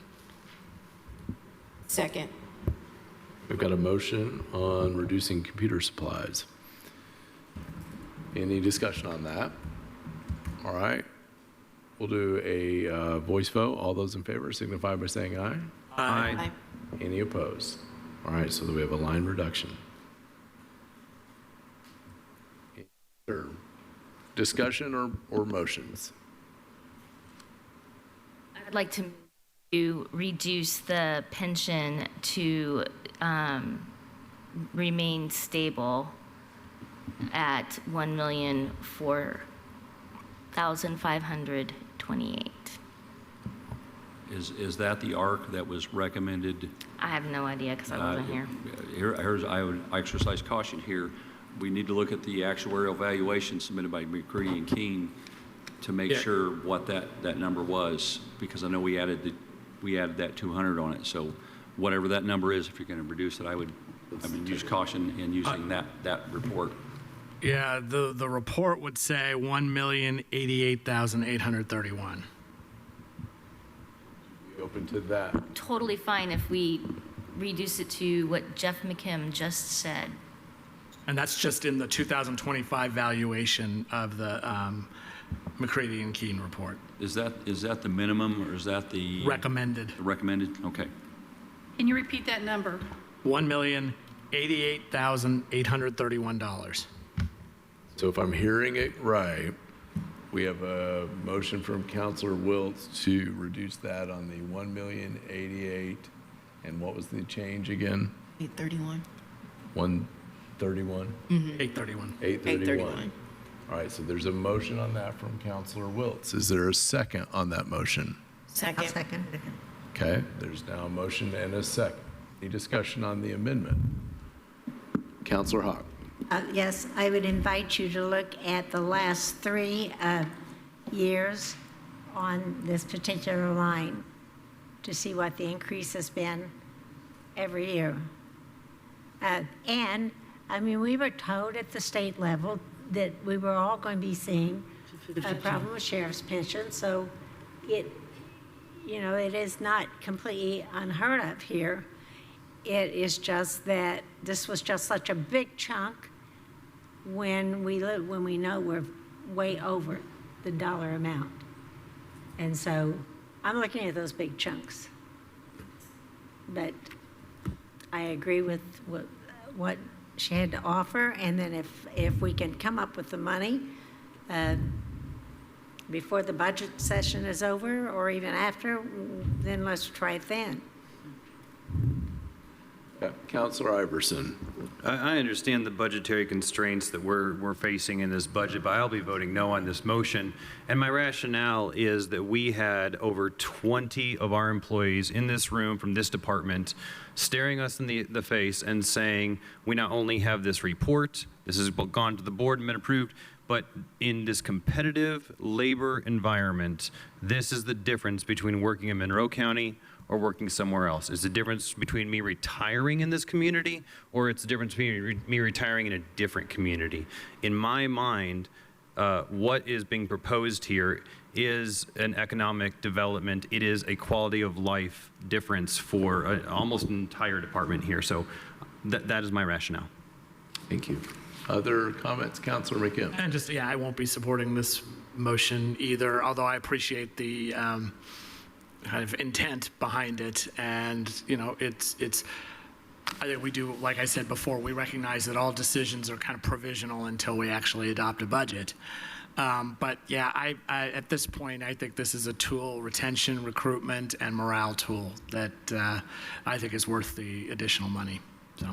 Just to add to that, one of the officers that we're about ready to lose is going to Westfield, probably within the next month or so. Okay. Counselor Crossley. I was just gonna say, I guess the whole feel of not supporting, like law enforcement, I don't think that holds weight with us at all. So I kind of rebuke a couple of points that were made there by Councilor Iverson. I don't think that we are trying to say that we're not valuing our law enforcement and we're not trying to hear them. I think from what I hear from Councilor Wiltz and Councilor Hawk is we just really want to make sure that we can get by through everything in our budget. And we already know that this isn't final or anything like that. We just really need to make sure that we're doing our homework and our due diligence. And yes, that report has been out there for a while. However, we really just need to make sure that we are not overexerting ourselves.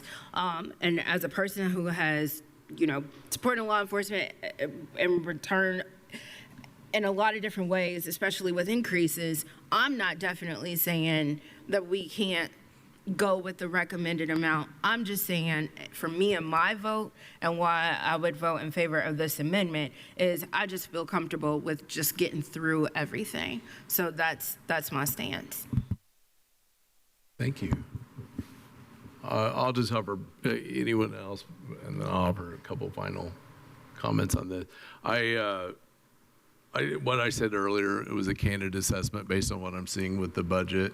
And if that should change, I got an open door to it. I always try to be, I sometimes think I'm exceedingly optimistic. I'm not so optimistic on these numbers, and so I'm not necessarily seeing this. However, work in progress, and we'll see where we get. All right, so with that, we've got the amendment. Any further discussion? Let's do a roll call on the amendment from Councilor Wiltz. Counselor McKim? No. Counselor Munson? Yes. Counselor Iverson? No. Counselor Wiltz? Yes. Counselor Hawk? Yes. Counselor Crossley? Yes. Counselor Deckard? Yes. Motion passes 5-2. Okay, thank you. So we've got now the underlying budget. Any further discussion on that? All right, so we'll do a roll call on accepting that budget. Yeah. I was going to say, do you want to know what the new category total is? So just give me a moment on that. Let's do that. So we'll take a second here to get that category total.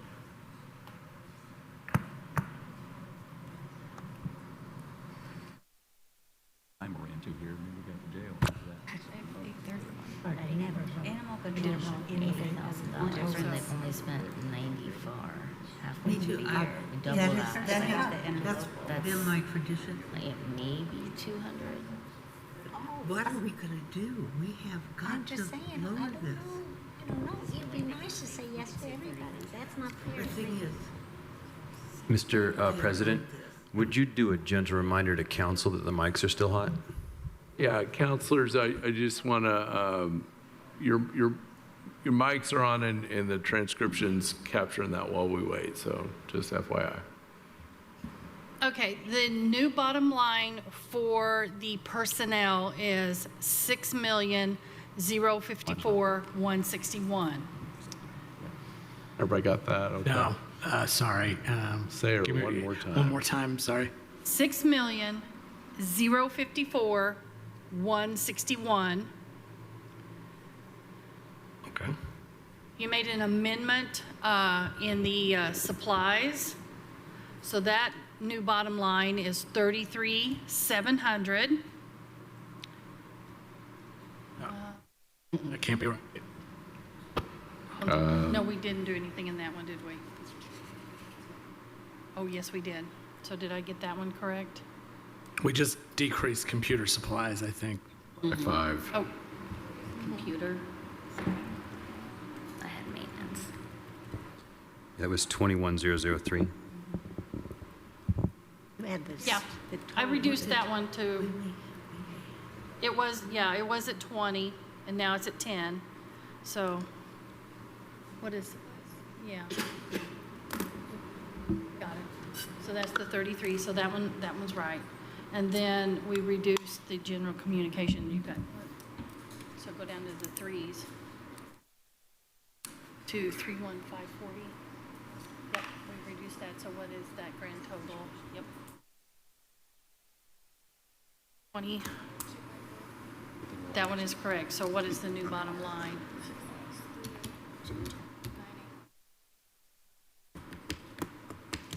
Okay, so the new bottom line for general fund for the sheriff is $6,638,981. All right. So with that, if there's no further discussion or comments, we could go to a roll call vote on the budget, accepting the budget to move forward. Counselor Munson, Yes. Counselor McKim, Yes. Counselor Iverson, Yes. Counselor Deckard, Yes. Counselor Crossley, Yes. Counselor Hawk, Yes. Counselor Welts. Yes. Motion passed unanimous. Could I ask staff to tell the difference between the total that we just passed on this or just tell us what this year's is and then what we're proposing? Or even what we started out last year and what we've spent? Because I think we need to, Well, we what do you shouldn't want? Do feel you want bad a because we have comparison? been very good to the sheriff's department. Do you want a Very. comparison of 2024 to the new total, or do you want a comparison From the of beginning of 2024 to the new? 2024 to the new total of what they're proposed, of what's been passed for this, would be how much? I just want to remind folks that this council has really been good to law enforcement. And I have always been 100%. And we've got a lot of departments to think about. That total is $196,525 from the 2024 to the new current request.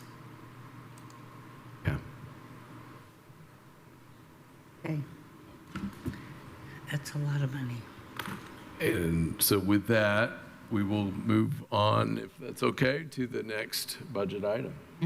Council, I move to open for discussion and review Fund 1000-0626, General Fund, Animal Control, with a category request of personnel, $214,571, supplies, $26,775, services, $397,775, capital, $20,000, for a total budget of $659,121. Second.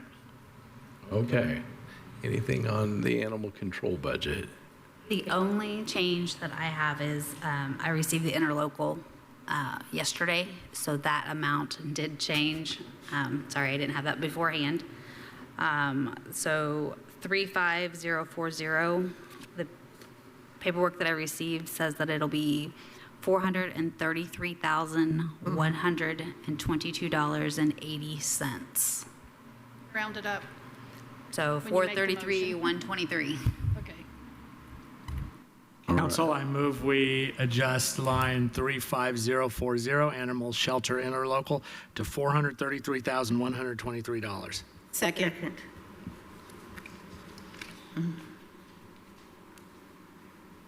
And I believe this is the time when we start saying, well, how did they know they were Monroe County stones?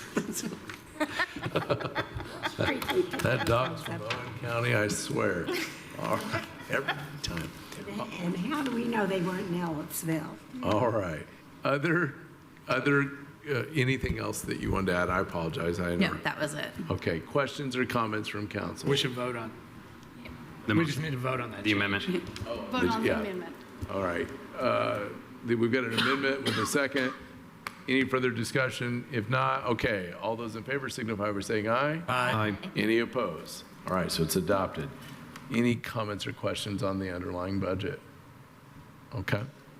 Let's go to a roll call on accepting that. Oh, I think we're Bottom gonna- line. Yeah. Pardon me, We yeah. need to let's- reread the bottom So the lines. bottom line now while she figures it up, we want to thank Kim Shell for doing this live in the meeting and on live TV too. It's helpful. Ms. Turner King, did you have something? No? Okay. Okay, the new category total for the services is 434,123, and the total for the entire fund is 695,469. All right. Thank you. This is going up. Any further discussion on that? I know counselors are looking at it. All right. Can we go to a roll call on that? Counselor Iverson? Yes. Counselor Crossley? Yes. Counselor Munson? Yes. Counselor Hawk? Yes. Counselor Wiltz? Yes. Counselor Deckard? Yes. Counselor McKim? Yes. Motion passed unanimous. All right. Just for the note, we're going to do the public safety lit, and I'm going to give a stretch so counselors and staff can use the restroom. All right. Item C. Council, I move to open for discussion and review Fund 1170-0005, Public Safety Lit, Sheriff, with the category request of personnel, $1,686,998, and the supplies, $68,500, services, $15,200, capital, $95,000, for a total budget of $1,865,698. Second. Okay, we need to make another amendment for account 47100. This was another one we were going to decrease to 52,000. So from 80 to 52? Correct. Okay. Council so moved. Any further discussion on the amendment to reduce the line? If not, all those in favor signify by saying aye. Aye. Any opposed? All right, we're back down to this bottom line. Anything else you wanted to add on this, or? In this line, it's just another one that we are moving items from the commissary fund into the budgetary. Okay.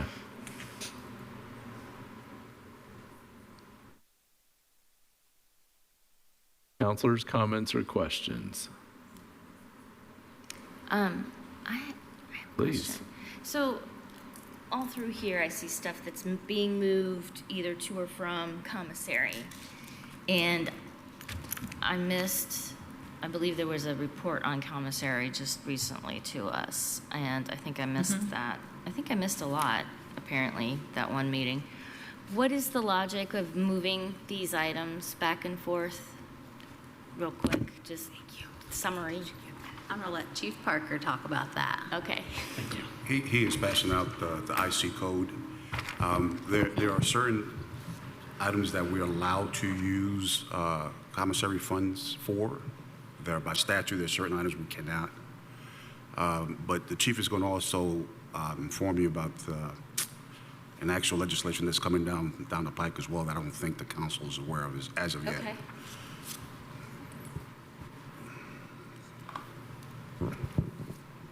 Did I walk into your prepared, they're going to ask this question and we are, here are the handouts? Well, it's kind of, to be fair to you, when we first took office, there were certain things that by law we just cannot do.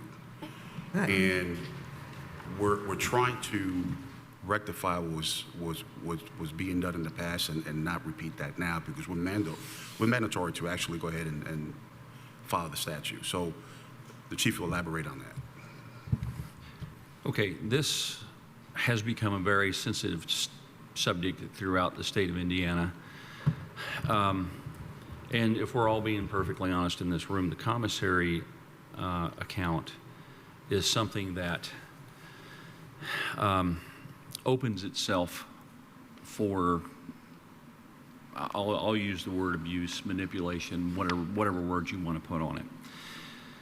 When Sheriff Marte took office, we promised ourselves two things with commissary, because you can get yourself in trouble with it, and you'll go look at the news and you'll find what I'm talking about. We got Du Bois County, we got Clark County, there's up north.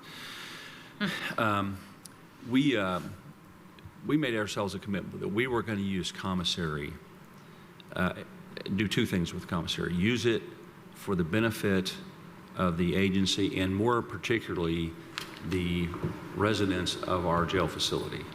That's where commissary derives from. The other thing we were going to do is be very transparent about what we did with the use of our commissary funds. So this statute lays out 8 things that commissary can be used for. The 9th thing is that anything that the county fiscal body and the sheriff agree to. So that leaves it pretty wide open. But then if you go down to this part that I've got highlighted is money dispersed from the fund under this subsection may be supplemental to or in addition to rather than replacement for regular appropriations made to carry out the purposes listed in 1 through 8. So what that tells me is, for example, we're using commissary to pay for the utilities and water bill at this little substation we have down in, what road's that on? I don't even know. Yeah. So I don't think the statute intends for commissary to pay those types of things. We have cable in the facility. Well, I guess you could look at it as that for the benefit of our residents? Yeah, it is.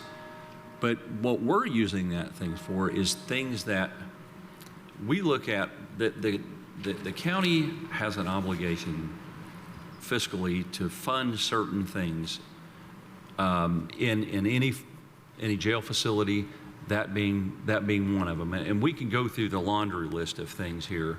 But if you took it to its extreme, you could say, well, then the commissary could pay for the medical services in the jail because that's something for the benefit of your residents.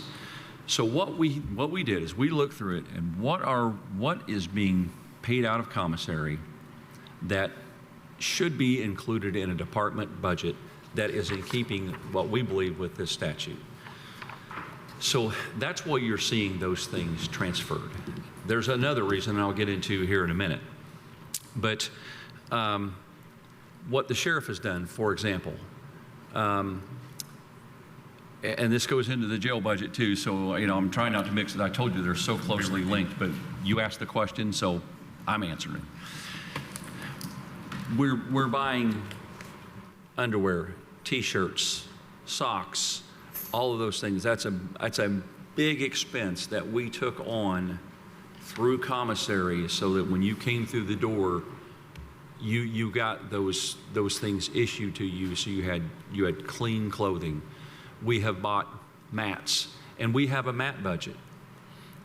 But we've augmented that budget as the statute allows us to for the benefit of our residents to buy additional mats rather than coming and asking you for more money for mats. So what we're trying to very carefully do here is just what I said. Now here's the other part of this that is coming, and it's coming quickly.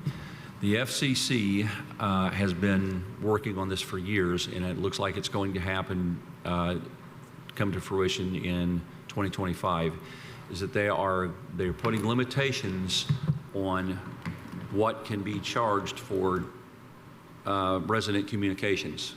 So phone calls to the family, visitation charges, those types of things.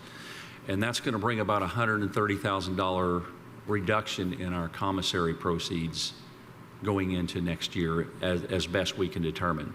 So if we're not careful, we're going to put ourselves in a funding deficit. So we were trying to identify those things that we think that is a budgetary item, and then leave what we have here for us to do the things that we can do for our inmates. So we're paying for paint, we're paying for cleaning supplies, we're paying for all of those things that we target our population. Now, do we use that for the benefit of the sheriff's side sometimes? We certainly do. For example, We've used that to allow us to go to the Indiana Sheriff's Association where we can get trained up. Kyle attends the jail commanders conferences where we get brought up on the best practices and things like that, which is allowable through commissary. But by and large, we have really tried to concentrate our fire on how we expend commissary funds for the direct benefit of the facility. I don't know if that answers your question, but that's the direction we took here with this budget. Good answer. Statutorily defensible. Yes, and I'm telling you, Kyle and the sheriff and I talk pretty often about not letting the reason commissary is used so often is because it's easy. If you look right up there, the sheriff or his designee at the sheriff's discretion, without appropriation by the county fiscal body, may disperse money from the fund. If you're not careful, you can get yourself in trouble with that language. Oh, yeah. And we don't want to get ourselves in trouble with that language. We want to work in conjunction with the fiscal body. And I also want to remind you, I mean, you all, I hope you all remember that PowerPoint that when we first took over, how we did an inventory of the actual jail, what it looked like. Yeah. Right now, it's going to get to a point where we won't have the luxury of maintaining it the way we have right now based on the reduction we receive in commissary. So that's the reason why you see these movements. And like the chief said, we did our very best not to come to you without solid grounds to explain what we're doing. So that's the reason why we started with the actual IC code and explain to you what's coming down the pike, and also to what we have done in that facility and what we provide that wasn't being provided before in the past. So we don't want to jeopardize that either.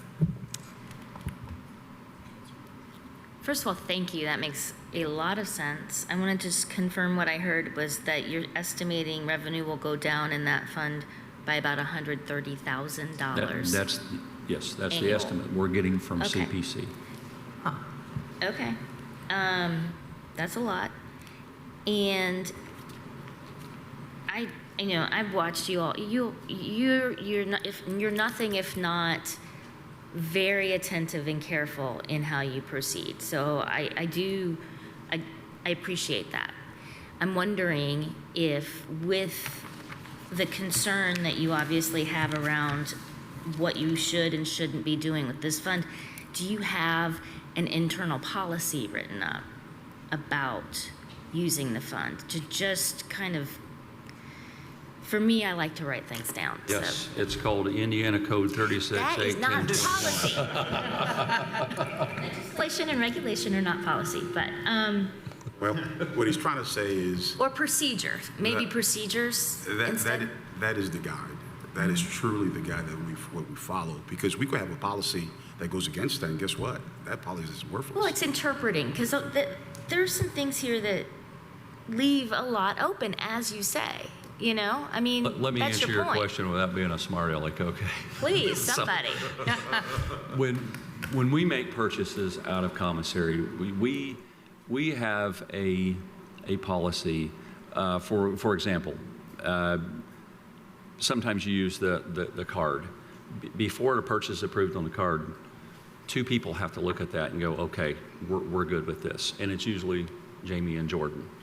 Before an expenditure is made out of commissary, obviously the things that are just obvious that you can do. For example, Kyle doesn't come to me every month and say, hey, we're getting ready to order some more T-shirts and socks out of commissary. You okay with that? He doesn't do that. But before we step out, we have discussions about it. The actual written policy, if you will, is in the corrections manual that talks about commissary and the uses of commissary. So to answer your question, yes, we do. But I'll be honest with you, our guiding principle is the Indiana Code. Great, that's fair. As it should be. Yeah. What else would it be? Any other, Councilor Iverson? I really appreciate you bringing up the FCC's action, because if I could take a moment, is that just shows how important it is to vote. Voting is so important, because when you exercise that right, there are people that make decisions hundreds and hundreds of miles away, that those regulations trickle down, and here we are talking about it right now. So I would encourage everyone to look up what the FCC just did. It's a really encouraging story about what some people have been lobbying the federal government on, and I really appreciate you bringing that up, and its impact locally, because it will have that impact locally, and I'm glad we're talking about it tonight. Thank you. Other comments or questions? I appreciate you rattled that coat off kind of like Joe Friday. Give you a little bit of laughter and relief. He didn't even hesitate. Any other comments, council, before we go to maybe a roll call on this? Councilor Hogg? Right. I've gone to the state before when there was questions on this to speak on it. I don't ever expect to have to go to speak on it when you are in charge. I mean, I just know that's not going to happen. So it's pretty easy for us to miss the obvious sometimes. And when I saw movement coming from commissary going over the general fund, I'm going, oh, these budgets, how are we going to handle all these budgets? And I'm going, well, why did you do this? Well, I should have thought through the whole thing, because we don't have to approve of what you're doing with that commissary fund anyway. I mean, so to that extent, I've got to say that I spoke out of turn when Jordan was here. And if you heard that, I just wanted to let you know. Thank you. All right. Seeing no further comments, let's go to a roll call vote on this. Counselor Deckard? Yes. Counselor Crossley? Yes. Counselor McKim? Yes. Counselor Munson? Yes. Counselor Iverson? Yes. Counselor Wiltz? Yes. Counselor Hawk? Motion passed unanimous. Thank you. We're going to take a 10-minute recess, and so it's 7:12. We'll come back at 7:22 to finish with the jail who's patiently waited. Thank you so much. I'll be back. Come back together. Thank you for waiting, and I apologize for this to everybody. It takes us a minute to get through this, and this is a bigger night. All right, we'll resume our agenda with item 9. It's the Jail Correctional Center. Yep, that's okay. Council, I move to open for discussion and review Fund 1000-0380 General Fund with a category request of personnel, $6,960,748. Supplies, $264,107. Services, $1,610,000. Capital, $15,000 for a total budget of $8,849,855. Second. Thank you. We're once again joined by Ruben Marte, our sheriff. We've also got with us, of course, Chief Deputy Parker. We've got Kyle Gibbons, our jail commander, as well as Jordan Miller, our financial manager. And I'll turn it to you. Thank you, Ian. We kind of touched this a little bit when I spoke earlier on the merit side. As you know, we've done a lot in the jail side to get it to the point where it's at now to actually be a constitutional jail, and then also be able to treat our residents and our staff at a certain level that we retain people, because that's a very, very difficult position to be in and a job to do. So the team got together and tried to put this budget together that I don't think is very high. It's gone up, but not as much as we thought it would. But keep in mind that the IC code that was passed to you, that plays a lot into this right here as well. And particularly with the FCC was coming down the pike with that as well. Good evening. I just wanted to touch on some of the items that stand out the most, I believe, starting with an increase from 35, or a request for an increase from 35 to 40 hours for our administrative coordinator. As you know, we have recently added 10 additional staff members. So with those staff members comes the additional duties and responsibilities that are associated with maintaining those additional staff members. That would also, as aviation spoke of earlier, that would be the last remaining employee within the Monroe County Sheriff's Office as a whole, admin side, that is not 40 hours yet at this point in time. So starting with that, that'd be the administrative coordinator. That's 10681. And just a quick follow-up, Mr. Miller, while you're going. This is not what we did earlier in the year, because that was the sheriff's side, right? Okay, all right. Making sure I got my stuff straight. Yeah, in a perfect world, we would have piggybacked off that a little bit better, but Jamie worked wonders and did so quickly in order to make the changes for their side, and this is just, to me, this is long overdue. Moving on to some additional items that I believe stand out. We did make a change. Essentially, we feel that it would be best, a better fit to remove or reduce the food service assistant part-time 17305 line from the previously budgeted $19,500 to zero, with intentions of actually moving that into our part-time hourly line. We believe that the duties and responsibilities associated with that position could be met and could be handled by other individuals as well. There's a lot of supervising and things of that sort that might already be taking place by some of our other part-time hourly members. So we did move that and adjusted that accordingly. A couple of more items within this budget. Inmate clothing was one of the items touched on with regards to commissary. In recent years, we've been exhausting the county budgeted funds, which has been right around $10,000, as you can see. And we have exhausted those county budgeted funds and then resorted to the commissary fund, which we are anticipating will be going away, or the amount of funds will be going away. So we believe that to be a need. We also have intentions of making some changes to the type of items that will be worn specifically by the females in our facility, going from a one-piece suit to a two for various reasons. Finally, and I believe Chief Parker will be speaking a little bit in greater detail, we wanted to make note or bring to your attention the medical services line. As you'll notice, we requested an amount of $1.6 million. We have had a number of changes that have taken place and decisions that we've made that we, as I mentioned, we'd love to share a little bit in greater detail with you. So I'm going to pass the mic over to Chief Deputy Parker. I actually want to clarify a few things as well. More specifically, the part-time position that we want to move into that part-time budget from the kitchen position, it is essentially a corrections officer. We're having difficulty hiring a corrections officer at the allocated budget of $17.50 an hour, when our full-time officer, well, our part-time officers start at $25.67 an hour. So what's happening is we're getting these part-time kitchen staff, which are really just there to supervise inmate workers.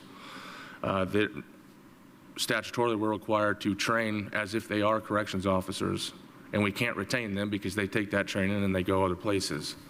More recently, the kitchen assistant, part-time assistant we just hired, she came from another food service that increased her hours, and she said, hey, sorry, these hours, it makes some sense for my family to make the move back. So we had to change her hours of availability so we could still retain her. So now she's working 2 part-time jobs, but that's neither here nor there in terms of what she's got going on. Women's uniform, I saw a couple of you guys inquiring about what that could be. More specifically, our inmates wear a one-piece suit. Men have different accessibility than women. And what's happening is we have offered t-shirts, bras, underwear, socks, everything that we can to supplement the issue that the women are facing is more specifically. But if they're to go to the bathroom, they almost have to completely disrobe themselves to be able to go to the bathroom, which we believe is unacceptable. In addition to that, based on feminine needs, they go through uniforms faster than males do. We permit males to walk through the day room in just a t-shirt and their shorts, and as long as it's not offensive, that's allowed. Women do not have that availability because of the female body. So what we're trying to do is give them more leeway to be able to carry themselves with a little bit more decorum and some respect to their needs. So that cost actually comes out of inmate clothing that we have been supplementing with commissary. Additionally, I want to touch on some commissary things because I didn't get to sit up here with the big boys while you guys were talking on the sheriff's side. But when we talk about commissary expenditures, we've gone to great lengths to ensure that we are providing the facility, the inmates therein, and the staff everything that they need. And the sheriff spoke on that, and we all agree that there's been a lot of progression there. For instance, and I want to touch on just a few things here. When an officer has blood or feces or vomit or their equipment or clothing is destroyed, we supplement that purchase to provide our staff those items through commissary. That's equipment for the job. It's covered in the Indiana Code. They have uniform allowances, and we hold them to a certain standard that it has to look professional and it needs to be upkept, and that is. But if I've got a person that destroys their boot while they're trying to do their job, I don't want that person to think first, I don't want to destroy my boot, and then something happens. That goes for equipment. That goes for the facility equipment as well. If we've got the rolling phone that comes through and it gets destroyed by an inmate, we supplement that income or that cost through commissary because that's something the inmates need. We don't come to you guys because we're allowed by that through Indiana Code. But it goes even further into that. I am extremely active inside the blocks with the inmate population because I believe that it's important at the top to make myself available to them to hear their concerns. But in addition to that, I'm in there, we buy games, I buy them food, we have movies, we have all kinds of incentive-based programs to make sure we're working together. And I explain it as easy as that. This is a relationship. It's not one way or the other. It's us working together, and this is how we're going to do it. And it's worked very well. Our use of forces have gone down considerably. I haven't got the statistic from this year yet. But commissary in of itself, and we're about to take a huge hit, as Chief Deputy hit on, we are purchasing things for the costs of the transition coordinator, and this is all something we've agreed on. All the transition team equipment, desks, everything has come from commissary. All the new medical positions that we brought on, all their equipment and all the things they need to do their job has been made through commissary. So I don't want you to be under the false impression that we're harboring this nest egg that we're trying to protect when we spend that more than anything. And we do it after exercising due diligence. So I wanted to touch on that, and I really didn't get an opportunity to. But that's commissary in a nutshell.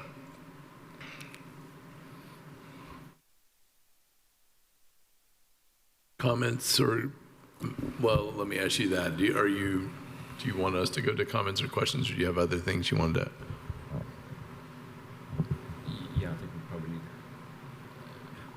I probably ought to brief you up between Jordan and Kyle and I and the sheriff on the medical side of this, because it is important when we're talking about the medical services provider that we have in the jail. There's some things that are kind of alarming here that we want to clue you in on, and then, give you a little bit of what we think is a solution for it. So we currently contract with Advanced ACH, Advanced Healthcare, and we've been experiencing some issues with them, particularly in the last, I'd say 9 months, something like that. So, and this will be a little hit and miss, so these guys are going to jump in here because I'm trying to wrap this up for you here. The first issue we've been experiencing is there have been nursing shortages in our facility pretty frequently, to the tune of about 1,600 hours since the beginning of the year. They have offset that with what they call agency nurses. So they bring them in. They're not nurses that are employed by ACH. They bring them in to fill in holes in the shift rather than leave the shift vacant.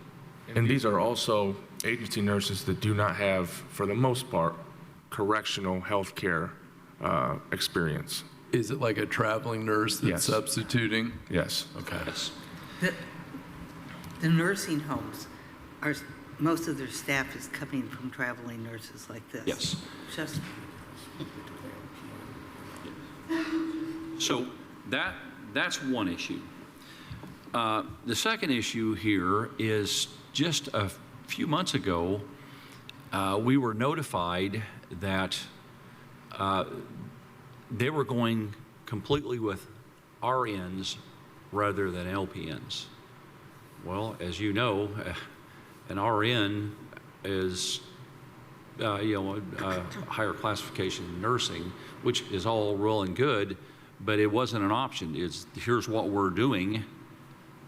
So all of to add to this issue that I just spoke to you about, all the LPNs disappear one day, and we're trying to fill them with RNs, in the interim. So it was a very what I call it tumultuous transition from LPN to RN, and just in the last 2 weeks, we've really seen some desirable movement to getting positions staffed. The substance abuse counselor that this body approved for us, we just met the applicant today.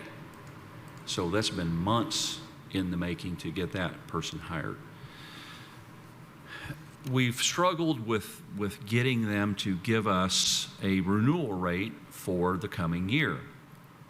Up until the point that I was working on this at about 3 o'clock today to try to scramble to get this information to you. Jordan has been a beast on trying to gather this information, but we've really encountered some great difficulties. So I've got a lot of information here, but I think I need to brief you on the cost part of this. So here's what they're telling us. We just got this today, that we budgeted for 1.6, which accommodated those positions that we brought on. We've been asking to get what's our renewal rate, and since about June. So today we get the renewal rate of $2.1 million from ACH, slightly more. The other part of that is they have decided, and I'm gonna go through my documents here, if I can find their renewal here, that we were contracting for 144 hours per week. They have upped that to 168, which is, hey, that's great. But we would have expected a proposal for that rather than here's what we're going to do. And then they actually are proposing that be at 208 hours a week because they're adding 40 hours a week to cover holiday, sick, PTO, of that thing. So there's an extra 40 hours to take that up to 208 hours a week. So while we're getting more coverage, I understand, we all understand, but there was never what I envisioned in my mind, it would be about 3 or 4 months ago, here's our proposal to you, take that to your council, so on September 4th, they don't bite your head off when you walk in there and say $2.1 million, but we didn't get that. So if you tally it all up, it's about 2,228,000 roughly, if you add in the hours for the PTO and all that coverage. Then they're telling us that there will be at about a 6.5% increase likely. They're going to forego that for 2025. So we're looking at going to about 2.371 on January 1, 2026 if they apply the 6.5. So I tell you all that to tell you this, that with all of the issues that we have experienced, with the lack of communication that we feel we've experienced, the vacancies, all those things, we have sat down and talked to a couple other vendors. And it's really premature for me to talk about these other vendors, but we've got one vendor hasn't gotten back with us, which is concerning to me, but the other one literally came in here last Thursday and had us a proposal on Tuesday, which is right on the button of what we budgeted for.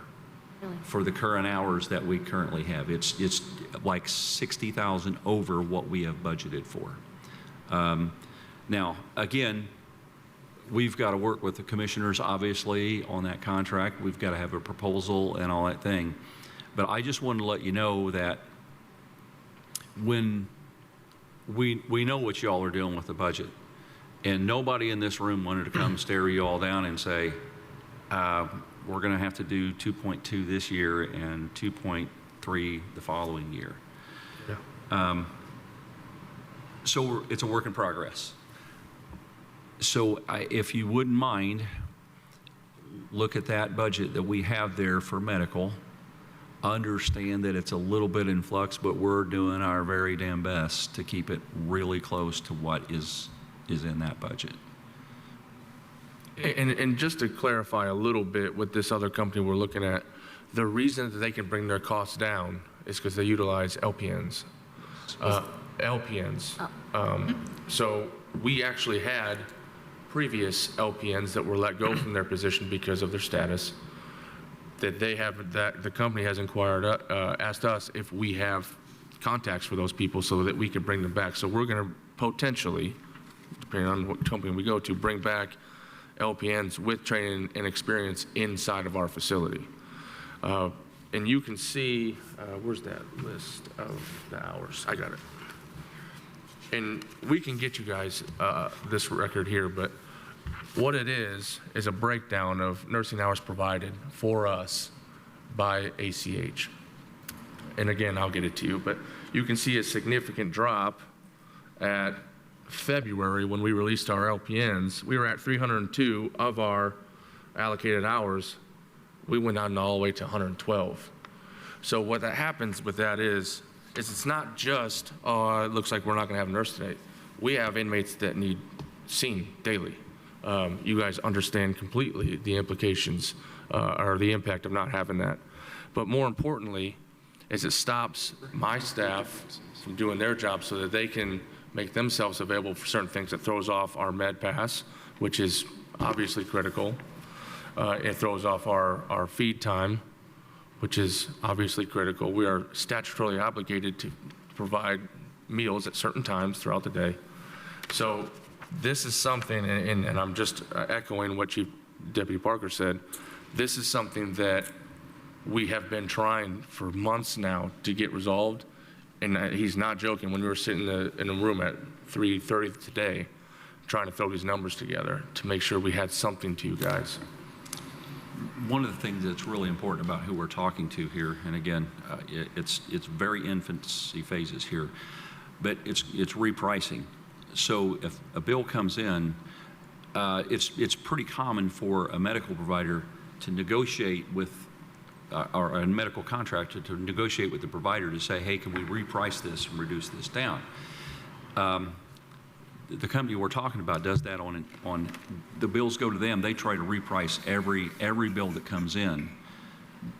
The current provider, and is, you find things out, as we go along here, but to reprice, we've got to submit a request to them for each inmate. Can you reprice this bill instead of that being part of the automatic procedure? So I really think that alone is going to, it won't affect the contract, but what it will affect is we have a cost pool. And if you go with the cost pool of that medical needs, then the bills come in. So I really think that if we're repricing every one of these, it's going to be much, much more or less likely that we're going to hit an overage in that cost pool. Therefore, we have to come back to for an additional appropriation for medical expenses, outside medical expenses. And that's kind of the goal of the thing. We spent a lot of time talking with this provider about this. They've come here twice and flown up in an airplane to meet with us personally. So that all part's good. The owners have. So, there's a lot of information here that we're still working on. But I guess what I really wanted to tell you is that I think our current provider may have priced themselves out a little bit, and they don't. If they're watching this meeting, they're probably gasping right now because we've not really had the ability to talk to them about it. They know we're not happy at this point, but I think we're going to be able to, I really think we're going to be able to get us into the budget where we're not putting you in an uncomfortable position, because we all know that medical services in the jail have to be funded. It's not it's not an option. So, Jordan, am I missing anything? I think you've touched on a lot of things. It's to me, it's from the top down. They came in last month and made decisions that the number of hours, their staff hours should increase. And again, along with the other items that we've discussed, no information was presented to us. They just provide us with, a breakdown or proposal, and we were the sticker shock. We're talking, as he touched on, there's going to be a 6.5% increase starting in 2026, which would put us up in the 2.3 millions, and we're talking an increase of almost and just shy of $700,000.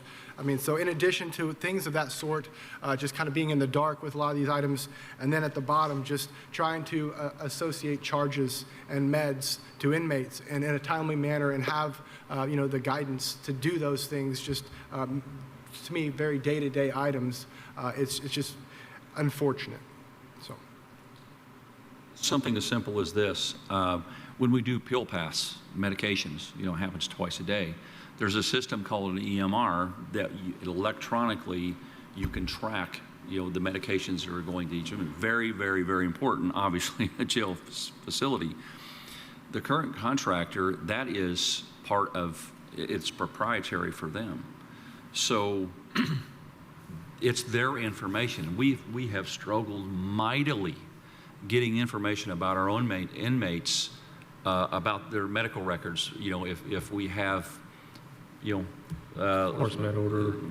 Force med order or litigation or anything, trying to get that information out is almost, it's impossible. And Jordan will touch a little bit on this, but with the company we're talking to, that EMR is while it's in the system, included in the contract amount, it is through a different entity that they have a relationship with, and those records are ours. We don't have to ask if for whatever reason they leave, those EMR records stay with us. And I know that sounds like a small detail, but it's so critically important. And that's what we're trying to do. We're trying to learn of what the issues are that are haunting us right now and avoid those issues going into the future here so that whoever comes in behind us isn't dealing with it and the fiscal body isn't dealing with these constant increases. Jordan, did I miss on that any? No, I think you said it very well. I just would like to piggyback off that statement and mention more specifically, in middle of April, on the 17th, we requested some medical information on 2 inmates. And unfortunately, it took approximately till I believe the 15th of May, we received information back. One of those inmates, according to them, had no records. The other had information that was clearly lacking. So things of that sort. And then at the recent ISA conference, I ran to this same gentleman. He's still working on it. And I mean, and even to this day, I think we're still struggling to receive information on 2 of our inmates. So I mean, it's just things of that sort that just I don't think are acceptable in this nature of business. The intent's not to here to sit up and beat on a vendor. I hope everybody realize that.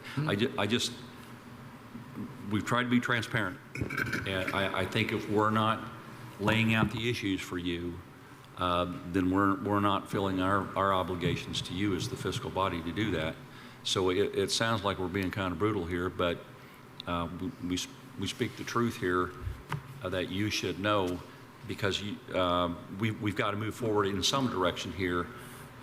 So I've already had conversations with Angie about the possibility that we may have to make a change here. So Let's see if council has comments or questions on anything in the budget. I saw Councilor Munson, and then I'll go. So I'm not questioning what you're trying to do, but I do have a question about the source of funds used for healthcare expenses. And I'm wondering if the funding that comes to our county and health department could somehow be directed to use in the jail. And I don't have any background or answers in this, but I'm willing to just throw it out there and say, let's check into it and see if it's possible. And Peter might have some information on Councilor Iverson. A devoted constituency, just in a different location. Councilor Iverson, do you want to pick up from there? Yeah, and in May of this year, the Substance Use Disorder Advisory Commission was interested in learning more about what type of substance use disorder treatment was going on inside the jail. And we were under the assumption that that position had already been filled. So I reached out to the jail commander and said, can we have that individual come and talk to us? That person had not yet been interviewed. And so we actually had this contractual company come to us in our June 21st meeting of SUDAC to talk about what they were doing. I will tell you, this gentleman that came and talked was talking to subject matter experts and was promising quite a bit of what they were doing. And the people in the room were kind of looking at each other being like, I don't think that's happening. It was really interesting in terms of particularly medicated assistant treatment, MAT, which is, we can get into that in a second. But to Councilor Munson's point, this individual was talking about STI testing inside the jail. We had 2 health department staff members sitting in the room saying, wait a second, we're doing STI testing. So our health administrator has been in touch with the jail, and conversations have been happening, I presume, but they're at least aware of some of that overlap in terms of STI testing. That's sexually transmitted infections that could be happening. It is not my purview to say that this should be happening or even that it could be happening, but at least the connection has been made. That's one of the areas that there could potentially be overlap. But I certainly, from my own experience in that June meeting of the Substance Use Disorder Advisory Commission, what you're saying rings true to my ears. And I can elaborate that on a little bit. First of all, and I think Councilor Iverson, we will do whatever we need to do to ensure the safety and security of the people that are in our facility. That is the sheriff's primary responsibility statutorily. But just to put you guys at ease a little bit, the amount of work that we did to retain our mental health workers, but also supplement those with those 4 positions that we all worked on, we made sure when we're speaking to these new companies, like, hey, we want to retain these individuals. So in talks with, and Freedom Behavioral Health is contracted by ACH. So they don't work for ACH, they work with ACH. So we are working to still retain those qualified mental health professionals and our counselors and our reentry coordinators with this new contract as well. So we're not going to get a miss in that aspect. So we'll continue to work with the community that we've already established relationship with and retain those individuals. On the contractor part of this, and I understand exactly what Councilor Munson is saying, that there's a certain aspect that we have to be mindful of when you talk about how we apply treatment of any kind in the facility. And part of that is that we have to have, there's a difference between providing treatment and providing services, at least in my mind's eye, that we have to have a consistent methodology. For example, when someone comes into our facility by statute, we're required to do an assessment of their health within 14 days of that individual entering our facility. So that is something that you look to your medical contractor to go, make sure we're doing this, and there has to be a system in place in doing that. So when you have, folks that come in that want to provide services and volunteer work or, treatment counseling and all that, that's all well and good, but we just got to make sure we don't get too many cooks in the kitchen, so to speak, and that we don't interrupt our ability to care for these folks because we've got so many people cramped into that tiny little facility, and it becomes challenging at times. So the medical contract, to me, is the most important thing that we do under the auspice of the sheriff's authority, hands down. And to add to that, when we have medical staff and we have our inmates receiving medical attention, consistency is the key. And that's exactly what the chief deputy is talking about, is we have to remain consistent for the people inside the facility because they have no option but us to be there routinely, day in and day out. And when we have too many hands in the pot, it's difficult to ensure consistency, especially when we have a contracted company not having nurses on station. We'll be mindful of the time and keep us moving. Are there other questions from any counselor? I would offer this comment. I don't think it's out of turn to mention on a public mic any service that's going on to taxpayers that you're not getting from it what you precisely want. I think that anyone doing business with a public agency, that's the half of the deal, right? It can happen that way. I'd like to think that those things keep people sharper out there, but not all people think like me.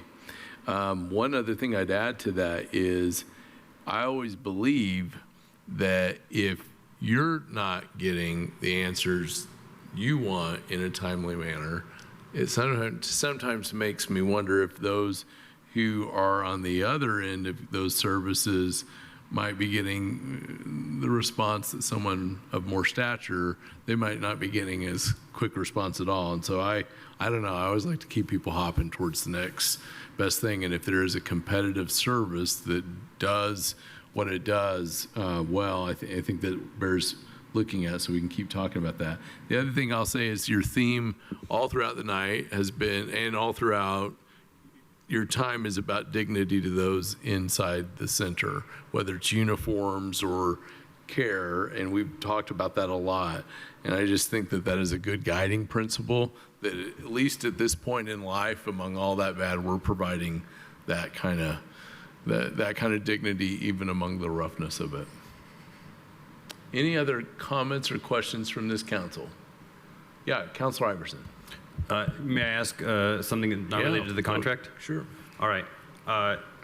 The first thing is line 24,300, locks, keys, etc. We received a very detailed and lovely email about locks. I now know more about locks than I ever wished to know. But this line is flat. Can you kind of talk a little bit about the relationship to the email you sent this morning and why this line is flat? Well, I can touch on the email I sent. We've been working with the commissioners because it's locking mechanisms are part of the facility maintenance. And we brought up, when did we have that meeting? June 20th is when we had the meeting about the ARPA funding. So what that email was specifically is us saying, hey, these needs are not met still. We were updating the commissioners as to our status currently, but we were also trying to educate. We were letting everybody know, like, hey, this is what it is. This is exactly what we have going on. There's specific locking mechanisms that we have to focus on. And I just sent another email today about the 2 inmates that were involved with manipulating that lock and getting out, chasing down and brutally assaulting an inmate who went unconscious. That's been a concern of ours since day one. And we have voiced that since day one, and we have taken measures to mitigate that. But this email that you guys got today was us saying, hey, anytime this could go south, and we're trying to do everything that we can. But we were also trying to provide an update from those people, the people that are creating those locks. We still haven't even they haven't even created some of it yet. Just recently, they have one of the locking mechanisms completed, and it's into testing now. They were purchased by a new company. Brinks was purchased by, and the name fails me. Southern. So we're working with them. As soon as it gets we've got one prototype on our door right now, and we're working towards finding that solution.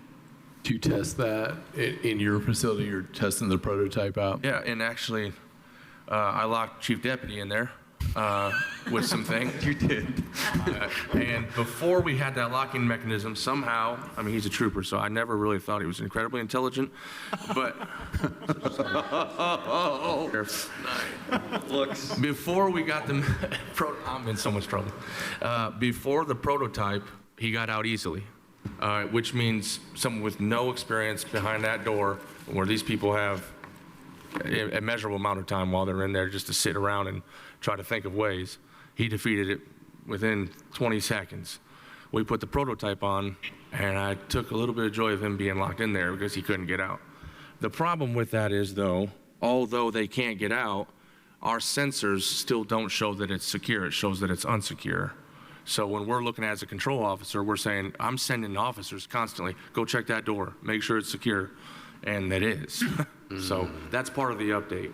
So, Lieutenant Colonel, if the funding is not in this budget, did I hear you say that the funding for those locks is being proposed to come from ARPA? Yes, and that has to be finalized before the end of the year, I believe. Yes, it does. And that June 20th meeting, and we'll run back to it. There was a lot of discussion about it, and it was a joint session between the council and the commissioners. Yes. And we approved $500,000 for that endeavor. Right. So now what we're working towards is getting under contract, and so the deadline is looming. Dave and I, Gardner and I talked today. We're going to meet with an individual from Willoughby. Gosh, the name of the company that does the installations is escaping me. I'm meeting with a representative of them early next week, if not late this week, to directly take that issue head on, because it's going to be expensive. And Kyle's email was very specific, and I got to apologize a little bit for that too, is that we got a request about that update, and what I should have, and I don't know where it came from, so we should have started out with, we received the request for an update of this because you probably all got hit with it blind, like, well, what is this and where's it coming from? So it's our job. That's what it was about. And he beat me to it. The request came to us, and we just said, well, we better respond to this. Because what they haven't mentioned is when that happened, when that individual, when he actually manipulated that lock, yeah, they made contact with the action of the resident, of the inmate there, but what really concerned me the most as well is that an officer walked in there and he was by himself. Yeah. 3 people. They could have turned on him easily. In fact, didn't he get hurt, injured, the officer that stopped the... That's a different situation, but yeah, officers do get injured responding to those incidents, yes. Okay, so with the individual that jail commander mentioned to me, yeah, we this is an urgency that we talked about way back when, you know, and what my fear was actually took to happen, you know. So, but that's the reason for the email. Well, thank you. One more. In the services category, the last 2 lines, 34,400 and 34,800, are relating to literary items. We're in a college town, and those lines are zeroed out. I don't presume that you're not having books in the jails. Can you please explain? It's my belief, without having that right in front of my eyes, that we did move that over to, I believe, the 1175 fund. Let me confirm that, though. Yes, we've got 8,000, and Yes. we'll speak to on that. That's the library. Thank you. I was jumping ahead. All right. Counselors, anything else on this budget? No, let's vote. Counselor Wilt? That's what we call a split Light opinion. screen. All right. Go in favor of the question, Counselor Wilt. The corrections officer positions added in May are in this budget. And I'm looking at 10697 on the lines. And are those the courthouse There'd be 4 there. security and the drivers? Transport. Yes. Got it. That's correct. Drivers. Transport Your officer. chauffeurs? Transport officer. That'll work. Thank you. That'll work. I am really tired. I apologize. So I am curious if I would like to better understand the extent to which the folks who are providing security in the courthouse are successful. And I don't know how to get information about that. I'm not specifically saying they are or aren't. Is there an evaluative process that we might think about for determining? I mean, we're paying for 2 full-time positions, as I understand it, plus some other, things. And I'm curious. Well, I've never seen them, for instance. Well, they're here. I've seen them outside. I walk past them. And I personally come here, and I go to the different offices, and I check, how's it going? Is there anything we're missing, anything we can add? And universally, everybody's very excited about the fact that they can go to the bathroom without somebody that's unhoused being in there. They're excited about the fact that they feel safe about leaving the building and walking to their cars because we've got people inside and outside of the facility. And we have them routinely walking through on a constant basis or sitting in and meeting with people and talking with people. And I ask if that's going okay. It's just part of quality control that we do with follow-up. Okay. So you're getting positive feedback? I have not gotten any negative feedback yet. I have definitely got a lot of feedback, positive feedback. And one of the things that, when you say you see them outside, is because I ask them to walk around outside as well. We're still in the process of doing a security assessment, or that It's done. It's done. Okay, so just their mere presence assures a lot of safety. But we also had them do a security assessment as well. And part of it is to walk around outside and make sure that the perimeter is secure as well. But yes, we have evaluation as well, but a lot of positive feedback.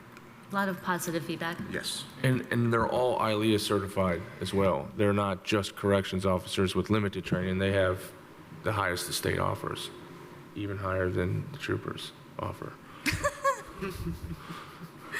It's a rough night. I appreciate the information. Thank you. Counselor Iverson? No? You're good? You sure? All right.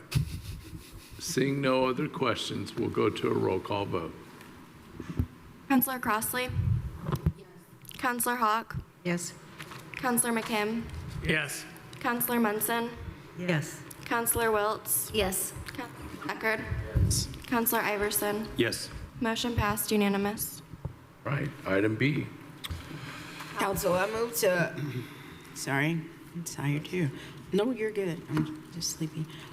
Council, I move to open for discussion and review Fund 1170-0380, Public Safety Lit Jail with the category request of personnel, $671,443, supplies, 0, services, $475,000, capital, 0, for a total budget of $1,146,443. Second. All right. Okay, I'll go through this one. As I mentioned before, this has the other end of our part-time food service assistant line that we moved over. Excuse me. Was that the right amount for that? Sorry. I just We're want to gonna make sure double I check didn't that type amount. something wrong.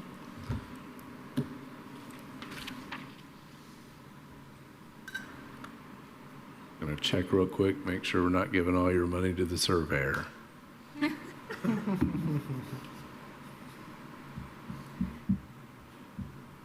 Or the We state did. He can troopers. come work in the jail.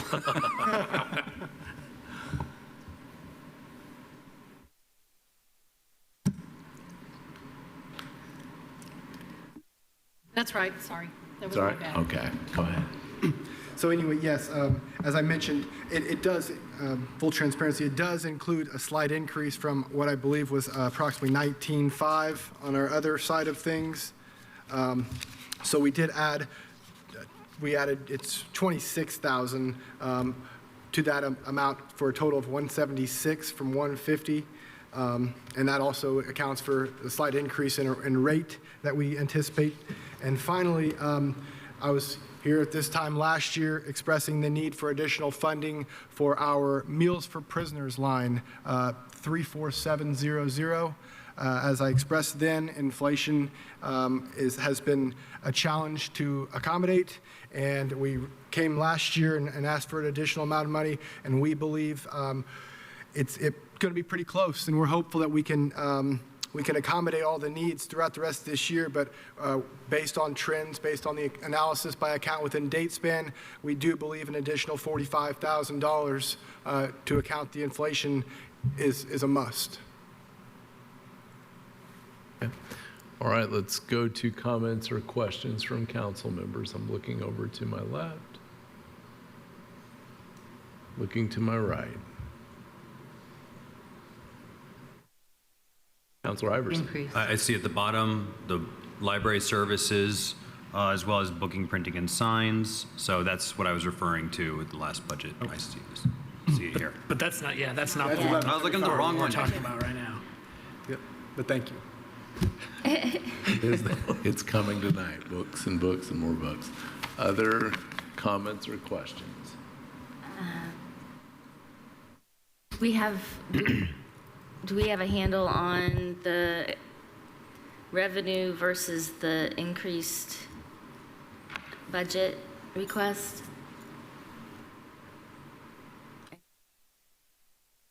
Hold on, I'll look. Oh, you mean from previous years? Is that what you're saying?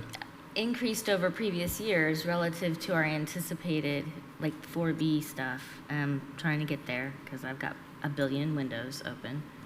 There we go.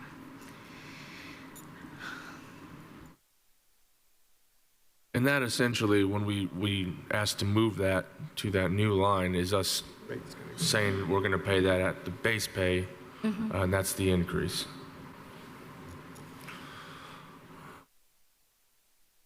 Yeah, so it's about 830,000 830, yeah. in the whole. So we have to kind of, all right. Well, understand, I mean, There's a lot more and this to is the broader discussion, but Yeah.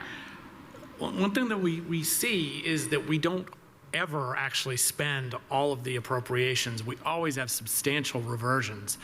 I mean, in the, how many, Auditor, do you know, remember offhand, either in the general fund or the public safety lit, what we had in reversions last year?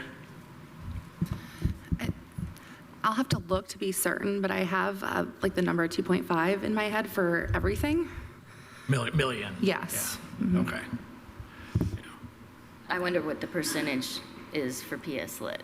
I mean, Yeah. I just don't know. And I know you've provided that information. I just don't remember at this point. Okay, just Right something there. to think about. Thank you. And I was going to ask a quick question before we're going on to Councilor Munson. Is that something that we can kind of mark for a For tomorrow, maybe? budget total discuss? Yeah, even tomorrow night. Councilor Munson, is that what you're? So I remember in January, we were really interested in this because there were a lot of encumbrances. And it was a remarkable amount of encumbrances that looked like it was going to greatly reduce our reversions. So I know you went to work on that and told us all about it, and now we've forgotten everything you said. I can certainly forward that to you once again. Thank you very much. But I do want to note that we have very few encumbrances. We had very few last year. I think we might be thinking of the previous year because we've kind of eliminated everything but bond encumbrances. Oh, yes, you're right. You're right. Okay, I have on the screen a report that Bree provided in the lit special purpose. There, the reversion amount at the end of the year was $261,830. Special purpose. That's special purpose. No, this is lit. That's Oh, you said lit special purpose? Oh, I'm public safety lit. public safety lit, okay. Yeah, so I'm on the right one. My mouth said something else. So, 281,000. We're tired again. so Okay. Hang on. Told you. Okay. I'm sorry, what number did you have for lit? 261,830 Okay. in reversions.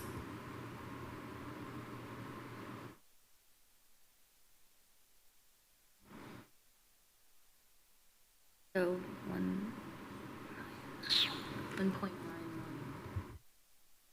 I mean,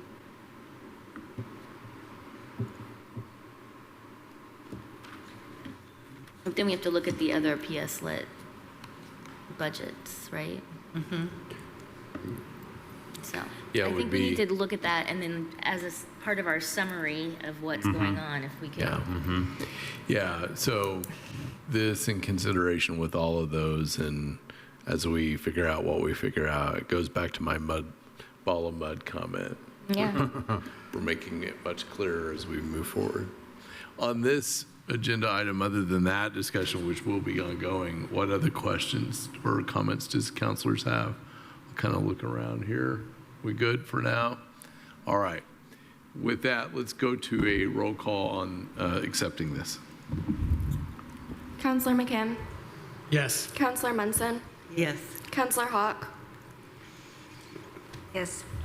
Counselor Wiltz, Yes. Counselor Iverson, Yes. Counselor Crossley, Yes. Counselor Deckard. Yes. Motion passed unanimous. All right, that's item C next. Council, I move to open for discussion and review Fund 1175-0000 misdemeanor with the category request of personnel 0, supplies 0, services $151,300, capital 0, for a total budget of $151,300. Second. All downhill from here. 1175, as you'll notice, has the exact same total that we received in 2024, that 151,300. No changes were made. We expect to be able to maintain. Comments, questions from councilors?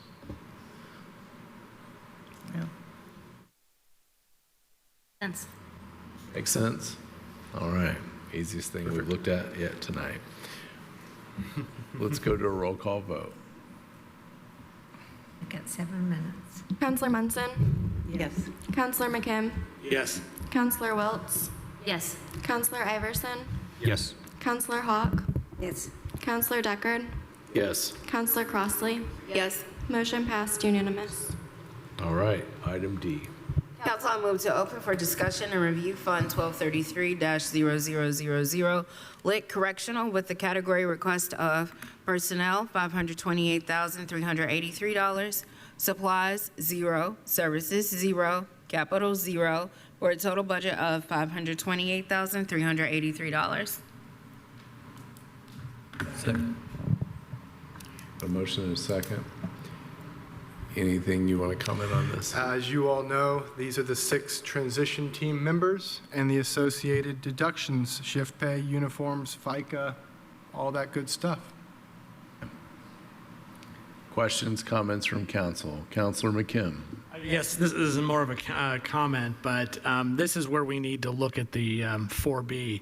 Again, we have to be much more careful about this one because this fund is obviously brand new, this tax rate is brand new, and there isn't necessarily a whole lot of slack. Now, it does look like because there will be enough of a balance left at the end of the year that even though there's a bit of a deficit in this fund, it looks like it'll still have a healthy operating balance, but it can't necessarily take a whole lot more just because there just isn't a lot to allocate there. Love for that joke. And I can touch on that a little bit as well to kind of back up what you're saying. These are new officers, so you're not going to see the increases hourly for training officer or CERT team member or things like that. So we're pretty safe on any kind of increase on our side. Which longevity though, right? Mm-hmm. That's with it though. Thank you. Okay. It went up. Well, you mean the amount from this year to, Prorated well, figures. that's because they didn't get, we started like part of the way through the year. Prorated figures. Yes. Kim Shell worked hard on helping with that. Yeah, their salaries increased. Counselor Hawk, you got a question? Right. I've discussed this many times, and with Jordan and others, and they've assured me they're going to keep an eye on this because you can't go into the red no matter what. If you have to pull somebody out of there and put them in another fund, but this one can't ever go into the red. And they've promised me they're doing that, and I trust them to do it. Yeah. Other comments or questions? I'm kind of making a last look here. I see none from the counselors. Let's go to a roll call vote. Counselor Welts? Yes. Counselor Munson? Yes. Counselor Deckard? Yes. Counselor Crossley? Yes. Counselor McKim? Yes. Counselor Hawk?